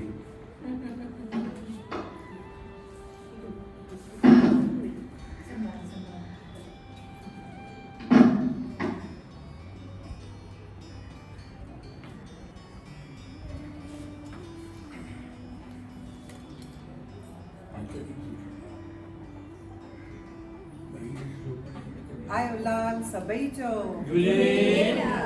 मुंहिंजे अॼु जो टॉपिक आहे, ॿ टॉपिक दादा मर्ज करे ॾिनो। मास्टर रामचंद हिकु संस्कारी शख़्सियत ऐं मास्टर रामचंद सिंधु भवन। रामचंद चवे हीअ आसा मुंहिंजी हिमत ॾिए कया सेवा पंहिंजी। इहे अखर एतिरा त असरदार, प्रेरणादायक ऐं हिमत भरिया आहिनि जो इहो चवणु शायदि ग़लति न थींदो त असीं जॾहिं बि इहे अखर चऊं था त इहा पक थिए थी त साईं ॿुधे थो ऐं असां महसूसु कयूं था त असांजा दुख काफ़ूर थींदा ऐं नई ताक़त मिलंदी। अहिड़ा सुहिणा ॿोल, असरदार प्रार्थना, निमाणी वेनती, सरल सम्झाणी आहे कवि मास्टर रामचंद साहिब जी शाइरीअ में। लिखणी सरल ऐं सफ़क हुई जा जल्द सम्झी सघिजी हुई। पोइ भल ॿार हुजनि या वॾा, अखरनि जी चूंड शानदार आहे। हिकु हिकु अखर मोतीअ जे दाणे में सलाए। रांझन जा गीत जीअं हिकु सुंदर मोतियुनि जी पोहियल माला हुजे। असुल में हिननि जेकी ॾिठो वक़्त में, ॾुखे वक़्त में जेकी सठो, इहो हिननि पंहिंजे कविता में कलमबंद कयो। जा हर इंसान जी ज़िंदगीअ जी सचाई आहे। हिननि कविता न पर पंहिंजा अहसास कलमबंद कया आहिनि, जे अॼु जे दौर में बि हर को इंसान पंहिंजो पाण सां रिलेट करे सघे थो। कवि मास्टर रामचंद हिकिड़ा पुख्ता शाइर हुया। हिननि शाइरी जे हर सुन्फ ते कलम हलायो। इहे लाॾा हुजनि या लोली, गज़ल हुजे या पंजड़ा, मज़ाकी गीत हुजनि या मोहबत भरिया तराना, आरती हुजे या माता जा पुराना, भक्ति गीत हुजनि या सिंधियत जा गीत, हुब वतनी गीत हुजनि या संतनि जा सुहिणा सूफ़ी गीत, पंहिंजे गीतनि ज़रिए सिंधी साहित्य खे हिननि मालामाल कयो आहे। कवि मास्टर रामचंद साहिब जो जनम सुनहरी सिंध जे ॻोठ गड़ियासीअ में 24 अगस्त 1920 में सेठ मोतीराम हीरचंद जे घर थियो। सेठ मोतीराम खे 5 पुट ऐं 2 न्याणी हुई। मास्टर रामचंद भाउरनि में सभ खां वॾा हुया, पर हिकु भेण संदनि खां वॾी हुई। रामचंद खे नंढे हूंदे खां कविता लिखण जो बेहद शौक़ु हो। स्कूली पढ़ाई 5 दर्जा कई ऐं स्कूली पढ़ाईअ सां गॾु इन वक़्तु मास्टर रामचंद पंडित बिहारी लाल खां संगीत जी शिक्षा बि वरिती ऐं हारमोनियम वॼाइण में बि खेनि महारत हासिल हुई। रामचंद जे राग रागिणियुनि ते मज़बूत पकड़ हुई। सॼो वक़्तु कविता लिखंदा हुआ ऐं हिननि खे हारमोनियम ते सुरनि सां सजाईंदा हुआ। मास्टर रामचंद सिंध में संगीत जी शिक्षा पिणु ॾींदा हुआ ऐं सिंधी प्रोग्राम पिणु कंदा हुआ। मास्टर रांझन जी शादी बाबा बाईअ सां थी। खेनि 1943 में पहिरीं न्याणी इंदिरा, 1945 में वॾो पुटु श्री मोहनदास वलेचा, 1947 में पुटु श्याम पैदा थियो। इहो पिणु ॿुधो वियो आहे त कुझु वक़्तु रांझन जा पिता साहिब सेठ मोतीराम मेरचंद सखर में बि रहिया हुया। लॾ पलाण खां पहिरीं मास्टर रांझन जो परिवार तमामु सुखियो परिवार हुयो, पर शायदि धणीअ खे कुझु ॿियो मंज़ूर हुयो। लॾ पलाण मास्टर रांझन जी ज़िंदगीअ ते गहरो असरु छॾियो। 3 नंढड़ा ॿार ऐं सॼो परिवार पंहिंजा वसियल वॾा घर छॾे ख़ाली हथ पाणीअ जे जहाज़ रस्ते मुंबई में आया ऐं पोइ उल्हासनगर जे रिफ्यूजी कैंप में शरणार्थी थी रहिया।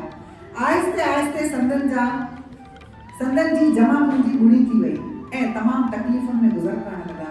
मास्टर रांझन पंहिंजे परिवार जो पेट पालण लाइ अलॻि अलॻि कम कया।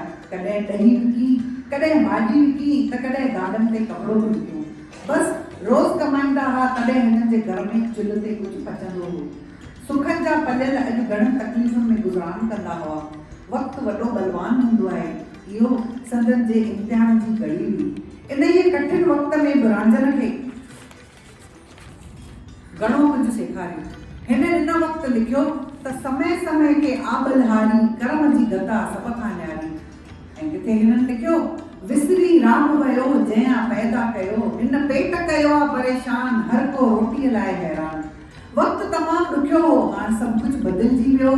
न बदिलजो त साॻियो ई निमाणो रांझन ऐं संदन खे संदस जी दिलि खे छुहंदड़ कविता। रांझन हिकु आशावादी कवि हो। संदस जे कविता में ज्ञान जी गुफ़्तार हुई। हिन पंहिंजे कविता ज़रिए घणी सम्झाणी पिणु ॾिनी ऐं रब जे रज़ा ते राज़ी रहण जी सिख्या बि ॾिनी। अलाए जे छा में राज़ी आहे, अलाए जे कंहिंसां राज़ी आहे, कोई राजा को फ़क़ीर, बाज़ी घर जी बाज़ी आहे। पंहिंजे हर पिछाड़ीअ वारे अंतरे में रांझन हिकु सम्झाणी ॾिनी आहे जा तमामु सुहिणी आहे, जंहिंमें पंहिंजे नाले सां हिन पंहिंजे कविताउनि जो तख़ल्लुस रखियो आहे रांझन। हूअं त रांझन जूं कविताऊं सिंध खां ई बेहद लोकप्रिय आहिनि, पसंदि कयूं वेंदियूं आहिनि। किन सियाणनि जो चवणु आहे त जॾहिं खेनि संदन गुरु सूफ़ी संत डॉक्टर रोचनदास साहिब जो गुरु मंत्र हिननि खे मिलियो, तॾहिं हिननि जी लिखणी अञा वधीक असरदार थी वई। रांझन सूफ़ानियत जे रंग में रंगजी पची लाल थी विया ऐं लिखियाऊं जीअं रखी तीअं मर्ज़ी तुंहिंजी, हुजतन तोसां हलंदी मुंहिंजी, ॼाणी थो सभु चई छा ॿुधायां, बसि न हले मां बेवस आहियां। हिननि घणा भक्ति गीत लिखिया, लॻभॻि सभिनी सिंध जे संतनि ते गीत लिखिया ऐं पाण ॻाए रिकॉर्ड पिणु कया। संतनि जा गीत हर मंदर टिकाणनि में ॻाया था वञनि। घणा संत ऐं गादेसर गुरु बि अॼु पंहिंजनि प्रवचननि में मास्टर रांझन जा सूफ़ी ऐं भक्ति जा गीत ॻाइनि था। सूफ़ी संत साईं डॉक्टर रोचनदास साहिब खे रांझन तमामु घणो मञींदा हुआ। साॻिए रीति साईं जन पिणु रांझन ते अपार कृपा कई। साईं जन जे चोले छॾण खां पोइ मास्टर रांझन घणा साल पंहिंजे गुरुअ जे वसी वॾे सिक ऐं श्रद्धा सां मल्हाए पंहिंजे घर जे ॿाहिरि वॾे खुलियल मैदान ते घणनि कलाकारनि खे नींद ॾींदा हुआ, जेके कलाकार अची वर्सीअ ते हाज़िरी भरींदा हुआ ऐं परियां परियां ख़ल्क अची हिन वर्सीअ ते मथो टेकींदी हुई ऐं सुहिणे संगीत जो भुॻाव पिणु वठंदी हुई। रांझन तमामु सादगीअ में रहंदा हुआ, सदाईं कविताऊं लिखंदा हुआ। हिननि सॼे भारत देश में प्रोग्राम कया। तमामु सुहिणा कवि, गायक, म्यूज़िक कंपोज़र रहिया। खेनि दादा राम अख्तरीअ लॻभॻि हर प्रोग्राम में दुकड़ वॼाए ऐं पुठियां तुक चवाए साथ ॾिनो। घणनि भक्तनि जो पिणु खेनि साथ मिलियो। हिननि पद्मश्री प्रोफेसर राम पंजवाणी खे पिणु तमामु घणो साथ ॾिनो ऐं संदन जे हर चौकीअ ते वक़्त खां पहिरीं पहुची वेंदा हुया। जिते दादा पंजवाणी न पहुची सघंदा, हिते मास्टर रांझन अकेले सिर पहुची वञी वारो वॼाए ईंदा। ज़िंदगीअ में तमामु घणी कशमकश करे बि रांझन कविता लिखणु कोन छॾी। हिननि खे पंहिंजो हिकु दुकानु हो, सरस्वती जनरल स्टोर, जिते सुबुह खां मंझंदि ताईं वेहंदा हुया ऐं शाम जो मुंबईअ में प्रोग्राम कंदा हुया। सभिनी दरबारनि जा लाडला बि हुया। सभु संत बि खेनि तमामु घणो पाईंदा हुया। मुंबई जे सांताक्रूज़ में जॾहिं सीता सिंधु भवन बर्पा थियो त इते बि मास्टर रांझन प्रोफेसर राम पंजवाणी ऐं भेण पारू चावला खे साथ ॾिनो ऐं घणा प्रोग्राम कया। मास्टर रांझन पंहिंजे गीतनि जो पुस्तक रांझन जूं रिहाणियूं पिणु छपायो ऐं हिकु कैसेट राग सां रिझाए पिणु रिकॉर्ड कराई। पर सच में अहिड़े महान कविअ जो संदसि जे ज़िंदगीअ जे शाम ताईं ओतिरो क़दुरु कोन थियो जेतिरो थियणु खपे। 16 डिसंबर 1981 ईस्वीअ ते ज़िंदगीअ जे आख़िरी ॾींहं ते पंहिंजे दुकान ते वेही खेनि साईं जो सॾु आयो ऐं कुछ ही मिनटन में दिल जे दौड़े करे ईश्वर तर रमंदा रहा। बस इन खबर सभिनी खे गहरो सदमो ॾिनो। इहो सच में हिकु अजीब ॻाल्हि हुई जो वेंदे वेंदे बि मुंहं ते मुश्क ऐं अलॻि ई नूर में। अॼु असीं ॾिसूं था त हर मुल्क, हर शहर, हर घिटीअ में, हर सिंधी प्रोग्राम में कवि मास्टर रांझण जे गीतनि खे ॻातो थो वञे। रांझण जे गीतनि बिना हर सिंधी प्रोग्राम अधूरो आहे। अॼु हर हंधि मास्टर रांझण खे सिक सां यादि कयो थो वञे। मास्टर रांझण घणा साल सिंधी संस्कृति ऐं कला जी शेवा कई। इहा ॼाण संदसि जे फर्ज़ंद श्री मोहनदास रांझण वलेचा खे बख़ूबी हुई। पर जीअं त लॾ पलाण जो मास्टर रांझण जी ज़िंदगी ते गहरो असर पियो, इन सबबि श्री मोहनदास वलेचा बि घर जी ज़िम्मेवारी करे तमामु नंढी उमिरि में कमु करणु शुरू कयो। नंढे हूंदे मास्टर रांझण श्री मोहनदास वलेचा खे संतनि वटि वठी वेंदा हुआ। इन करे मोहनदास खे बि संतनि जे दरबार सां सुठी प्रीत रही, जा हिननि ता उमिरि बरक़रार रखी। मोहनदास वलेचा खे बि पंहिंजे सिंधी ॿोली सां बेहद लॻाव हुयो। मास्टर रांझण जे ज्योतिर्जोत थियण खां वठी हिननि पंहिंजे पिता जे यादि में वर्सियूं ऐं मेला लॻाया। पंहिंजे पिता जे यादि खे क़ाइमु रखियो। रांझण जो कलमबंद थियल कविताउनि जो मजमूओ गॾु करे रांझण जूं रिहाणियूं ऐं राग सां रीजा 2 पुस्तक छपाया ऐं पाण संगीत जी थोरी शिक्षा वठी रांझण जे गीतनि जूं 2 कैसेटूं बि रिकॉर्ड कयूं, जीअं रांझण जा गीत अवाम ताईं पहुचनि।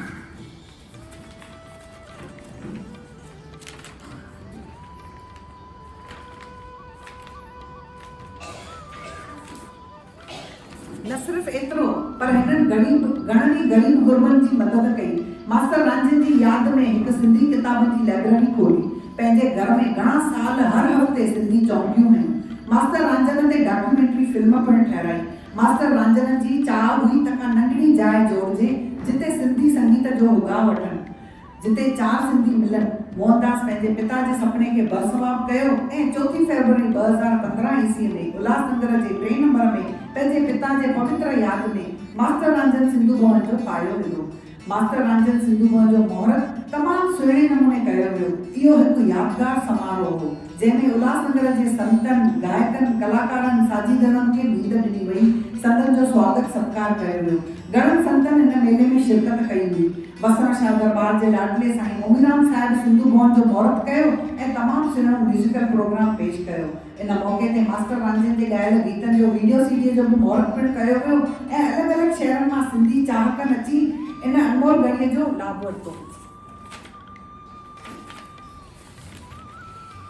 मास्टर रांझण सिंधु भवन जे बर्पा थियण जो मक़सदु हो सिंधी ॿोली, सिंधी कल्चर, सिंधी सभ्यता जो फहिलाव। महीने जे हर 3 आर्तवार ते पूरे भारत जे सुहिणनि कलाकारनि खे नींद ॾेई घुरायो वञे थो ऐं सिंधी गीत संगीत जो प्रोग्राम थिए थो। 100 जे तइदाद में बहिराणे जो आयोजन थिए थो।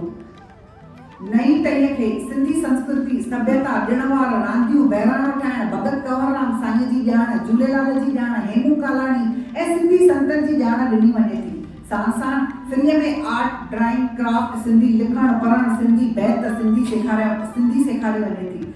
न सिर्फ़ एतिरो, पर सॼे शहर जे स्कूलनि सां मिली इंटर स्कूल चटाभेटीअ जो आयोजन पिणु कयो वञे थो, जिते सुहिणा ऐं इल्मी ॼाणू जज, साहित्यकार इन नंढड़नि अनमोल रतननि खे ॻोल्हे कढनि था ऐं कंहिं इनाम इकराम ट्रॉफियूं ॾियनि था। प्रोग्राम जी रूपरेखा खां वठी खाधो पीतो सभु ख़र्च अकेलो सिंधु भवन जे फाउंडर मास्टर रांझण जा सुपात्र श्री मोहनदास रांझण वलेचा कंदा रहिया आहिनि। सच में श्री मोहनदास रांझण वलेचा हिकु सुपात्र जो रोल बख़ूबी अदा कयो आहे। हिननि सिंधत जी तन मन धन सां शेवा कई आहे ऐं असां सिंधियुनि लाइ हिकु मिसाल क़ाइमु कयो आहे। हिते हर कार्य मुफ़्त में थिए थो।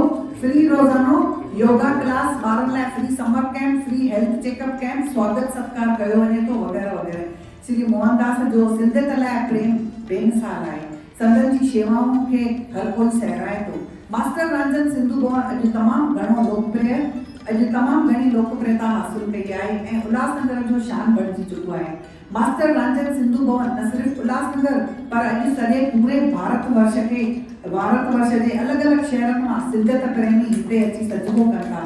रांझण खे वठी सिक श्रद्धा ऐं प्रेम सां ॻाइनि था। आयो उल्हास सभई चओ।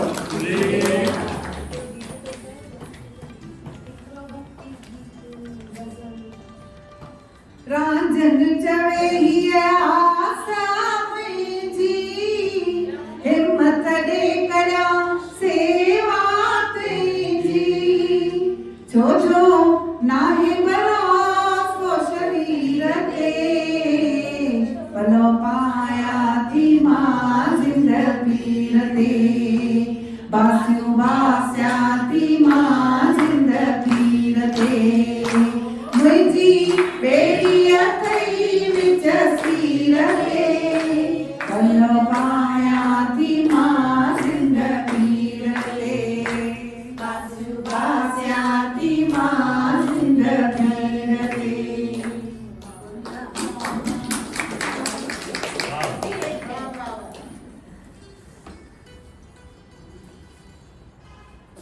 थैंक यू संगीता है संगीता निकली हुई है ना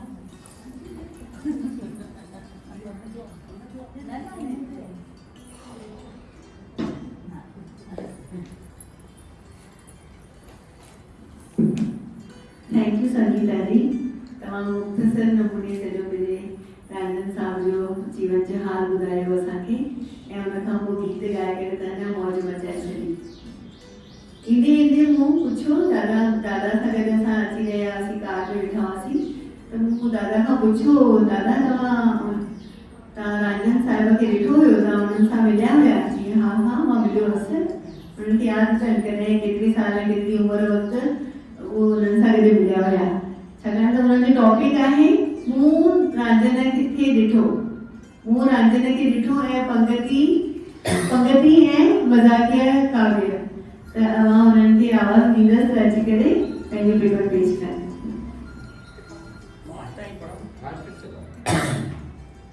जी बुक ले तो नहीं पढ़ा मित्रों आप में से भी अगर कोई भाई या बहन रांझन साहब पर बोलना चाहे तो 2 मिनट बोल सकते हैं।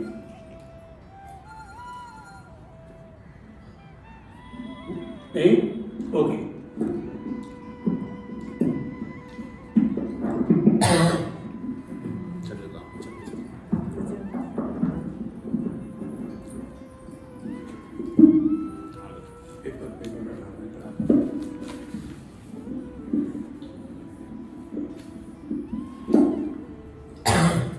माफ कजो तबियत थोड़ी ठीक न थन बिया तो वधीक न कंदा इन करे वेही पढ़णी आगे बढ़ा मास्टर रांझन ते सभिनी सुठो ॻाल्हायो सुठियूं कविताऊं ॿुधायूं सुठा भजन ॿुधाया पर हिकिड़ी ॻाल्हि अलाए छो कंहिंखे ध्यानु में कान आई उहा इहा आहे त अॼु खां 50 साल पहिरीं मास्टर रांझन हिकु सिंधी फिल्म परदेसी प्रीतम में कवाली कंपोज कई हुई ऐं ॻाई बि हुई जंहिंजो नालो हो परदेसी प्रीतम।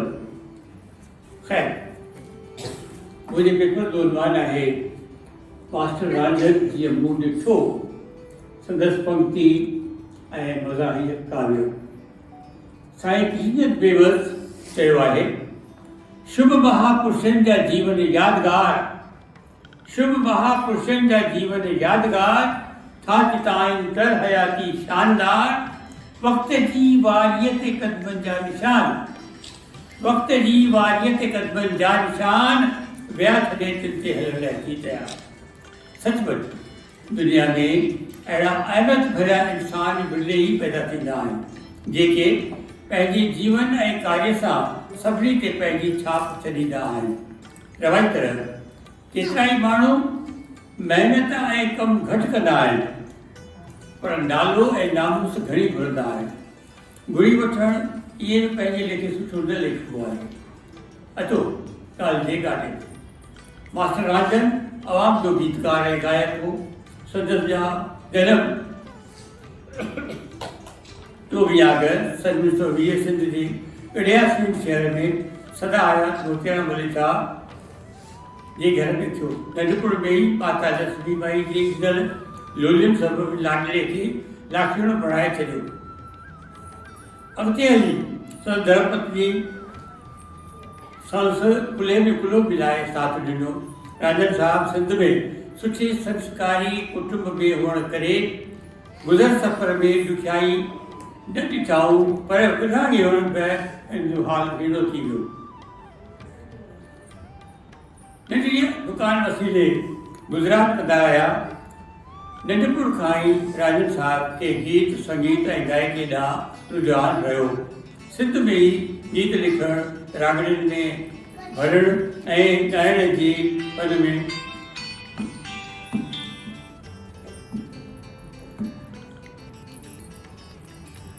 मन में ॿाहिरि थी विया, फन में ॿाहिरि थी विया।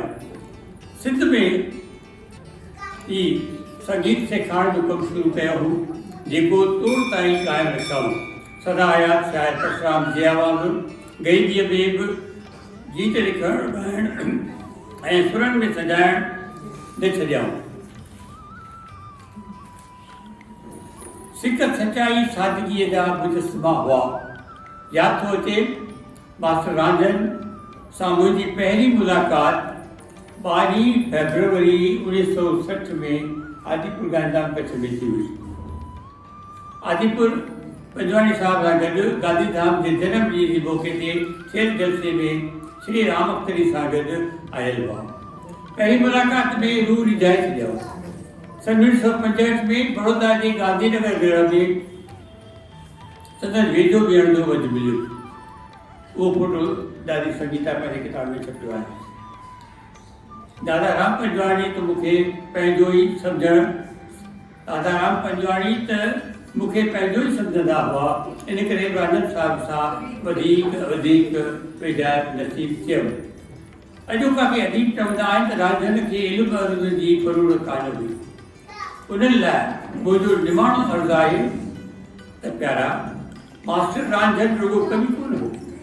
संगीत ऐं गायकीअ खां पोइ पूरो फन खां वाक़ुफ़ हो। संगीत ऐं गायकी जा फ़ार्क़ूं रुॻो मात्राउनि ते ई न मुझंदा आहिनि, सुरीले सुर ऐं लय तार में मात्राउनि वारी घटि वधाई पूरी करे छॾींदा आहिनि। मास्टर रांझन सां हिकु मुक़ाबिलो सन 1970 में पुणे में नवीबिंद हाई स्कूल जे सालियाने जलसे ते थियो हो। मंच ते महान कलाकारनि सां गॾु गायक सुंदर चंदाणी, रुक्मणी सुंदर चंदाणी, मास्टर आत्माराम सां गॾु इन बंदे खे वेहण जो वज मिलियो। किन अजाई नुक्तचीनी कंदड़नि खे ॿुधाइण चाहियां थो त मास्टर रांझन रुॻो झूलेलाल ते भक्ति गीत ऐं टिकाणे गीत कोन लिखिया आहिनि। जेतोणीकि अहिड़ियूं रचनाऊं ॿाम ॿुधंदड़नि खे सुठो ऐं जल्द असरु कंदियूं आहिनि। मास्टर रांझन सुहिणा लोक गीत, लोलियूं, लाॾा, उराड़ा ऐं पंक्ति रचनाऊं ऐं मज़ाक़ कविताऊं बि लिखियूं आहिनि। हाणे तो रांझन जी कलम जी जादूगरी माणियूं। पर शायदि पंहिंजी सिंध धरती, सिंधियत ऐं सिंधी ॿोली सां मुहबत रखे ऐं अनंद साहिब उन खां पासे कीअं थो थी सघे। हिकु हंधि लिखियो अथऊं, ज़ात पात जा भेद भुलायो फ़ख़्र सां सभई सिंधी सॾायो। ज़ात पात जा भेद भुलायो फ़ख़्र सां सभई सिंधी सॾायो। रांझन जो ई अर्ज़ु अॻायो मथां पंहिंजी ॿोली ॿुधायो। समाजिक मुद्दे ते नासाणे ॾोह में लिखियो अथसि, तोबह कर ऐं तकबर छॾ, तोबह कर ऐं तकबर छॾ, कर निवृत ज़रे ज़रे, कंहिंजे लहे थो कूड़ कमाई वेंदे ख़ाली हथरा धरे। केॾी न सुहिणी सलाह ॾिनी अथसि। हिते हली थो पंहिंजी पर हुत मोर तुंहिंजी हलंदी, सोच अञा बि वक़्तु न वियो थी, सोच अञा बि वक़्तु न वियो थी, हथड़ा हणणा पवंदे। राजन साहब संस्कारी शख़्स हो। जिस्मानी इश्क जो इज़हार कंदे लिखियो अथसि, अखिड़ियुनि में तुंहिंजी सूरत ॾींहुं राति थी फिरे, अखिड़ियुनि में तुंहिंजी सूरत ॾींहुं राति थी फिरे, चओ छा भला करियां मां मुंहिंजी नथी सरे। मां फन जे ॿाहिरनि खे अर्ज़ु कंदुसि त ॾिसो हीउ शेर जेको आहे मफ़ऊल फ़ाइलातुनि जे वज़न ते पको पुख्तो बीठो आहे। मोड़ो ॾेखारे दिलबर, मोड़ो ॾेखारे दिलबर, वञ को दिलासो ॾे यादि। जंहिं ॾींहुं ॾिठुमि तोखे जीअं में लॻी आहे झोरी, जंहिं ॾींहुं ॾिठुमि तोखे साॻियो वज़ाए मफ़ऊल फ़ाइलातुनि, जंहिं ॾींहुं ॾिठुमि तोखे जीअं में लॻी आहे झोरी, रांझन तुंहिंजे ख़ातिर जिद जान आहे गोरी। जंहिं ॾींहुं ॾिठुमि तोखे जीअं में लॻी आहे झोरी, रांझन तुंहिंजे ख़ातिर जिद जान आहे गोरी। दिलड़ी लगी आहे तोसां। हिते हुस्न वारा कई पर दिलड़ी लगी आहे तोसां। अचो प्यार करियूं ॻाल्हियूं कयूं पाण में वेही। हिकु ॿिए हंधि थियो अथसि दोस्त ई न दिलि पलजे, दोस्त ई न दिलि पलजे कॾहिं कॾहिं खड़ी मिलजे, दोस्त ई न दिलि पलजे कॾहिं कॾहिं खड़ी मिलजे। तुंहिंजी यादि सुहिणा पई थी सताए, तुंहिंजी यादि सुहिणा पई थी सताए, निगाहुनि में तुंहिंजी छाए हलाए। लॻो इश्क रांझनि त सूर कंहिंखां सलजे, लॻो इश्क रांझनि सूर कंहिंसां सलजे। या रांझनि तुंहिंजो आहे गुलाम, रांझनि तुंहिंजो आहे गुलाम, सौ सौ भेरा भरिया सलाम।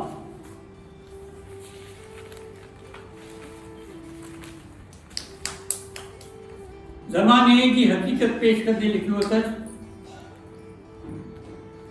को ॿार न सुम्हंदो माउ बिना, को ॿार न सुम्हंदो माउ बिना, ऐं भेण सुम्हंदी भाउ बिना।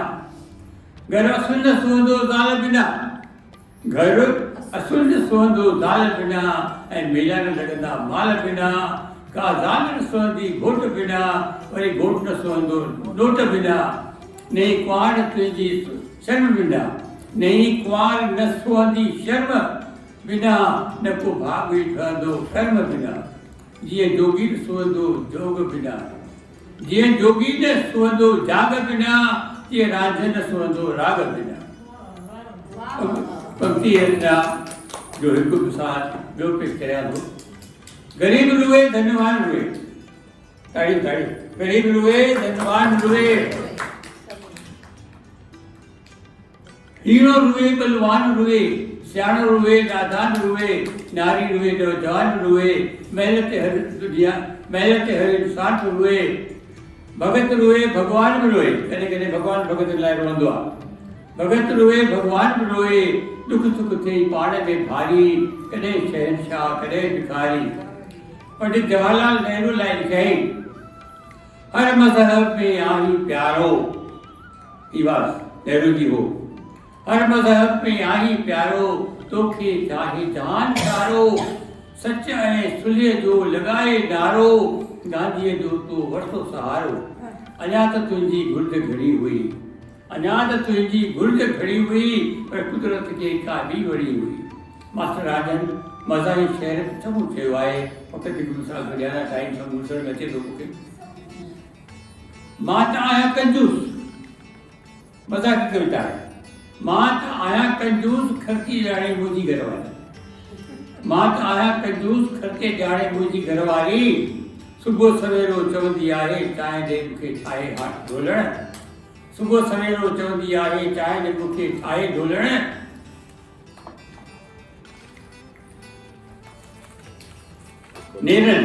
नेरन कर तूं तयार, मूंखे ड्यूटीअ ते वञिणो आहे। वेंदे लिपस्टिक रोज़ लॻाए, ऐनक पाए कारी।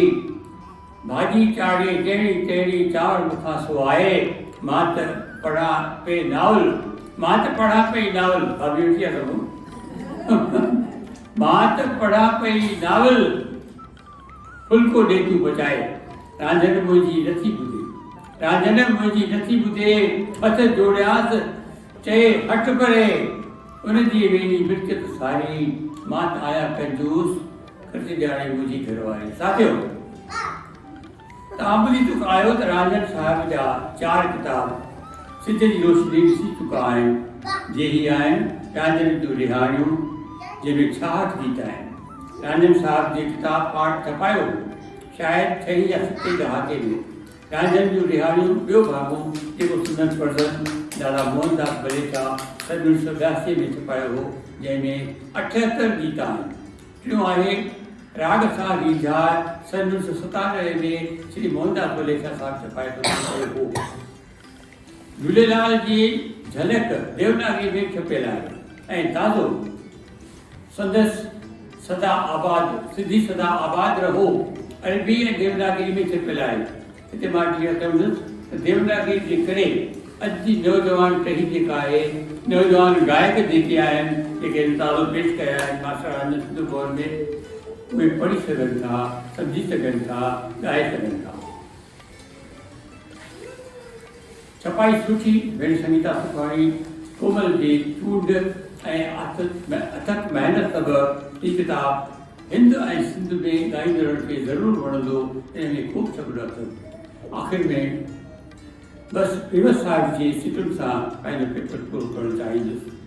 कल दुनिया में दिल वॾेरी तूं बि रह मां बि रह, कल दुनिया में दिल वॾेरी तूं बि रह मां बि रहां, आण मन वृत्तीअ में फेरी तूं बि रह मां बि रह। जय हिंद।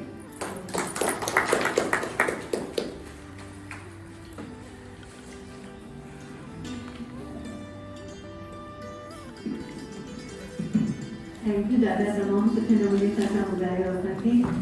मां भेण संगीता खे हाणे अर्पित कंदसि त अची करे फेलिसिटेशन जो कमु कंदा।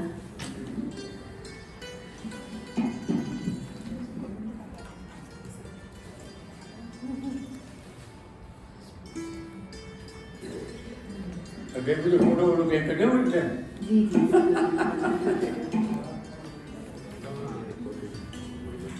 हर दफ़े मूंखे ईअं लॻंदो आहे कि असीं जेके ॿुधाइण वारा वधीक ॼणा हूंदा आहिनि, ॿुधण वारा घटि ॼणा हूंदा आहिनि। पर वरी बि अॼु मूंखे शुक्र आहे मालिक जो कि अॼु मूंखे वरी बि थोरा वधीक ॼणा ॾिसण अचनि था। उमेद कयां थी कि तव्हां सभिनी खे इहो प्रोग्राम ज़रूरु वणियो हूंदो। तव्हांखे वणियो प्रोग्राम? वणियो? असांजी नई पीढ़ी आहे, असांजी नई पीढ़ी त अंग्रेज़ी में त सॼो ॾींहुं ॻाल्हाए वेठी, अंग्रेज़ी में उथे थियूं। असीं बि छा वेठा करियूं? असीं बि त पंहिंजे ॿारनि सां सुबुह शाम उथंदे वेंदे अंग्रेज़ी में ॻाल्हाईंदा ऐं पाण खे ॾाढो वॾो था सम्झूं। पर मूंखे लॻे थो कि जेकॾहिं असीं इहा ॼाण, थोरी घणी ॼाण जेका अॼु असां ॿुधीसीं पंहिंजे ॿारनि खे ॿुधायूं ऐं पंहिंजो वरसो पंहिंजे ॿारनि खे ॾियूं त तमामु सुठो थींदो। तव्हां मुंहिंजी हिन ॻाल्हि सां सहमत आहियो? जेके साम्हूं ऑडियंस वेठा आहिनि हू मुंहिंजी ॻाल्हि सां सहमत आहिनि? मूंखे त आवाज़ ई नथो अचे।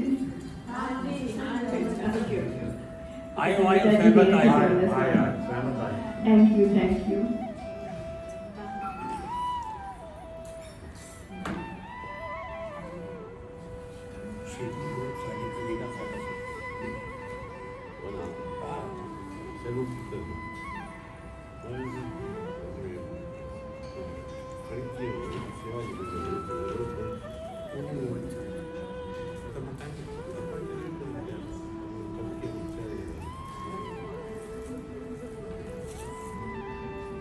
मां तमामु घणी शुक्रगुज़ार आहियां तव्हांजी पूर्णिमा दीदी जी, जिन असांखे सुहिणो जॻह ॾिनी आहे जिते असां साहित्यकार अची करे पंहिंजो कविता पाठ ऐं सेमिनार वग़ैरह कयूं था, समारोह कयूं था। त मां पूनम दीदी खे सॾु कंदसि ऐं राणी वलेजा खे बि सॾु कंदसि, मास्टर राजन जी डॉटर खां। पूनम दीदी लाइ ज़ोरदार ताड़ी वॼाईंदा। हमेशह असांखे सहयोग ॾींदा आहिनि, ॾाढो प्यार सां वेलकम कंदा आहिनि पूर्णिमा दीदी।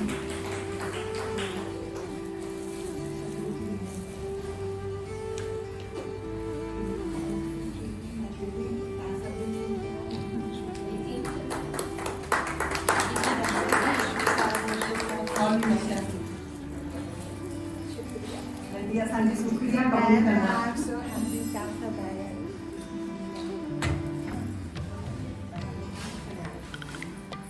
दादा बिना इहो कमु त पूरो थियणो न हुयो। पहिरीं मां सभ खां पहिरीं सीनियरिटी वाइज़ सॾु कंदमि दादा। न, दादा खां सवाइ इहो कमु पूरो न हुयो थियणो। अच्छा दादा, नंढी सुखड़ी मास्टर राजन सिंधु भवन पारां। दादा मां चवां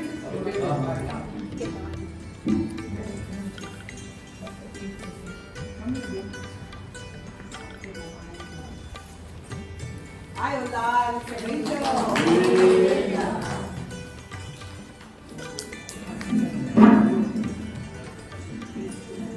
हाणे मां एसजी भाग्या सर खे चवंदमि।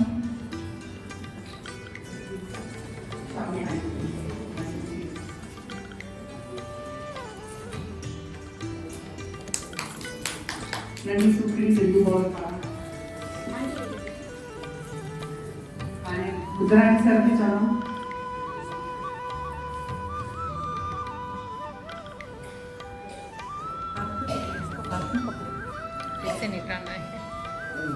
सारे सां स्वागत कयो भाई, सभिनी एॾो सुठो रिसर्च करे एॾो सुठो सभिनी पेपर तयार कयो आहे मिलियो हाजिरा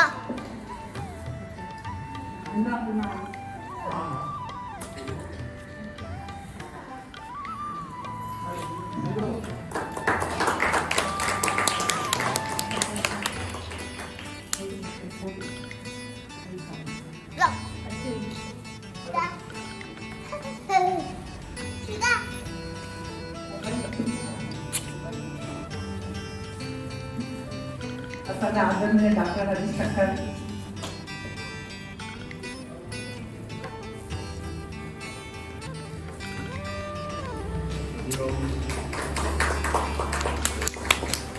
असांजी रेस्पेक्टेड दीदी मीरा गिरवानी मनी हाला भाई ताली बजाओ ताली पे जल्दी से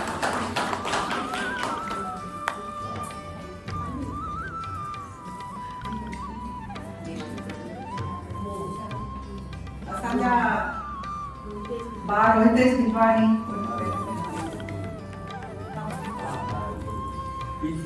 बार रोहितेश गिरवानी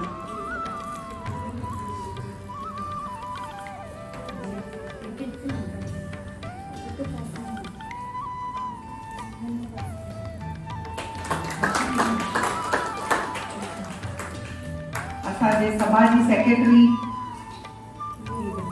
नीलम छाबरिया कवियत्री ॾाढी सुठी क्वालिटी चई बिना हिचक जे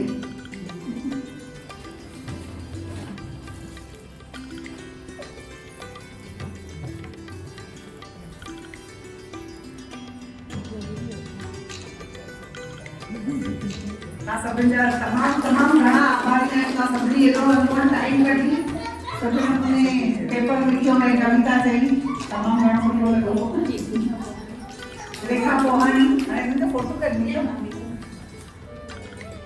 असांजी सभ खां यंगेस्ट डॉक्टर रेखा पोहानी हा रेखा पोहानी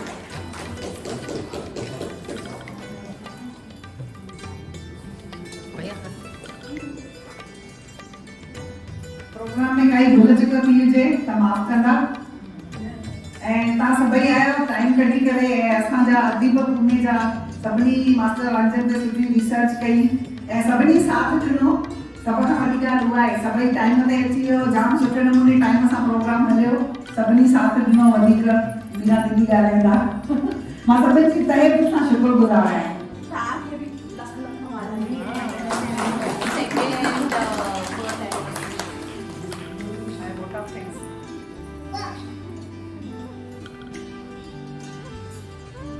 सभई हिते हिकु संग ते आया ऐं असांजो मान वधायो इन करे असां सभी जो तहे दिलि सां शुक्रगुज़ार आहियूं इहे ई सभु धर्म प्रेमी साहित्य प्रेमी सज्जन हमेशह अहिड़े प्रोग्राम में अचो जीअं त असां वधीक अहिड़ा सुठा सुठा प्रोग्राम करे सघूं त महिरबानी करे अहिड़े सॾ ते हमेशह ईंदा करो ऐं जीअं बराबरि समय ते ईंदा त असां बराबरि समय ते स्टार्ट करे था सघूं प्रोग्राम ऐं बराबरि समय ते असां पूरो करे था सघूं इन करे असां सभी जो तहे दिलि सां शुक्र अदा करूं त तव्हां हिते आया ऐं असांजो मान वधायो शुक्रिया थैंक यू ऐं प्रसाद प्लीज़ खणंदा वञो ऐं असां हाणे आरती ऐं कंदासीं भोग पाईंदासीं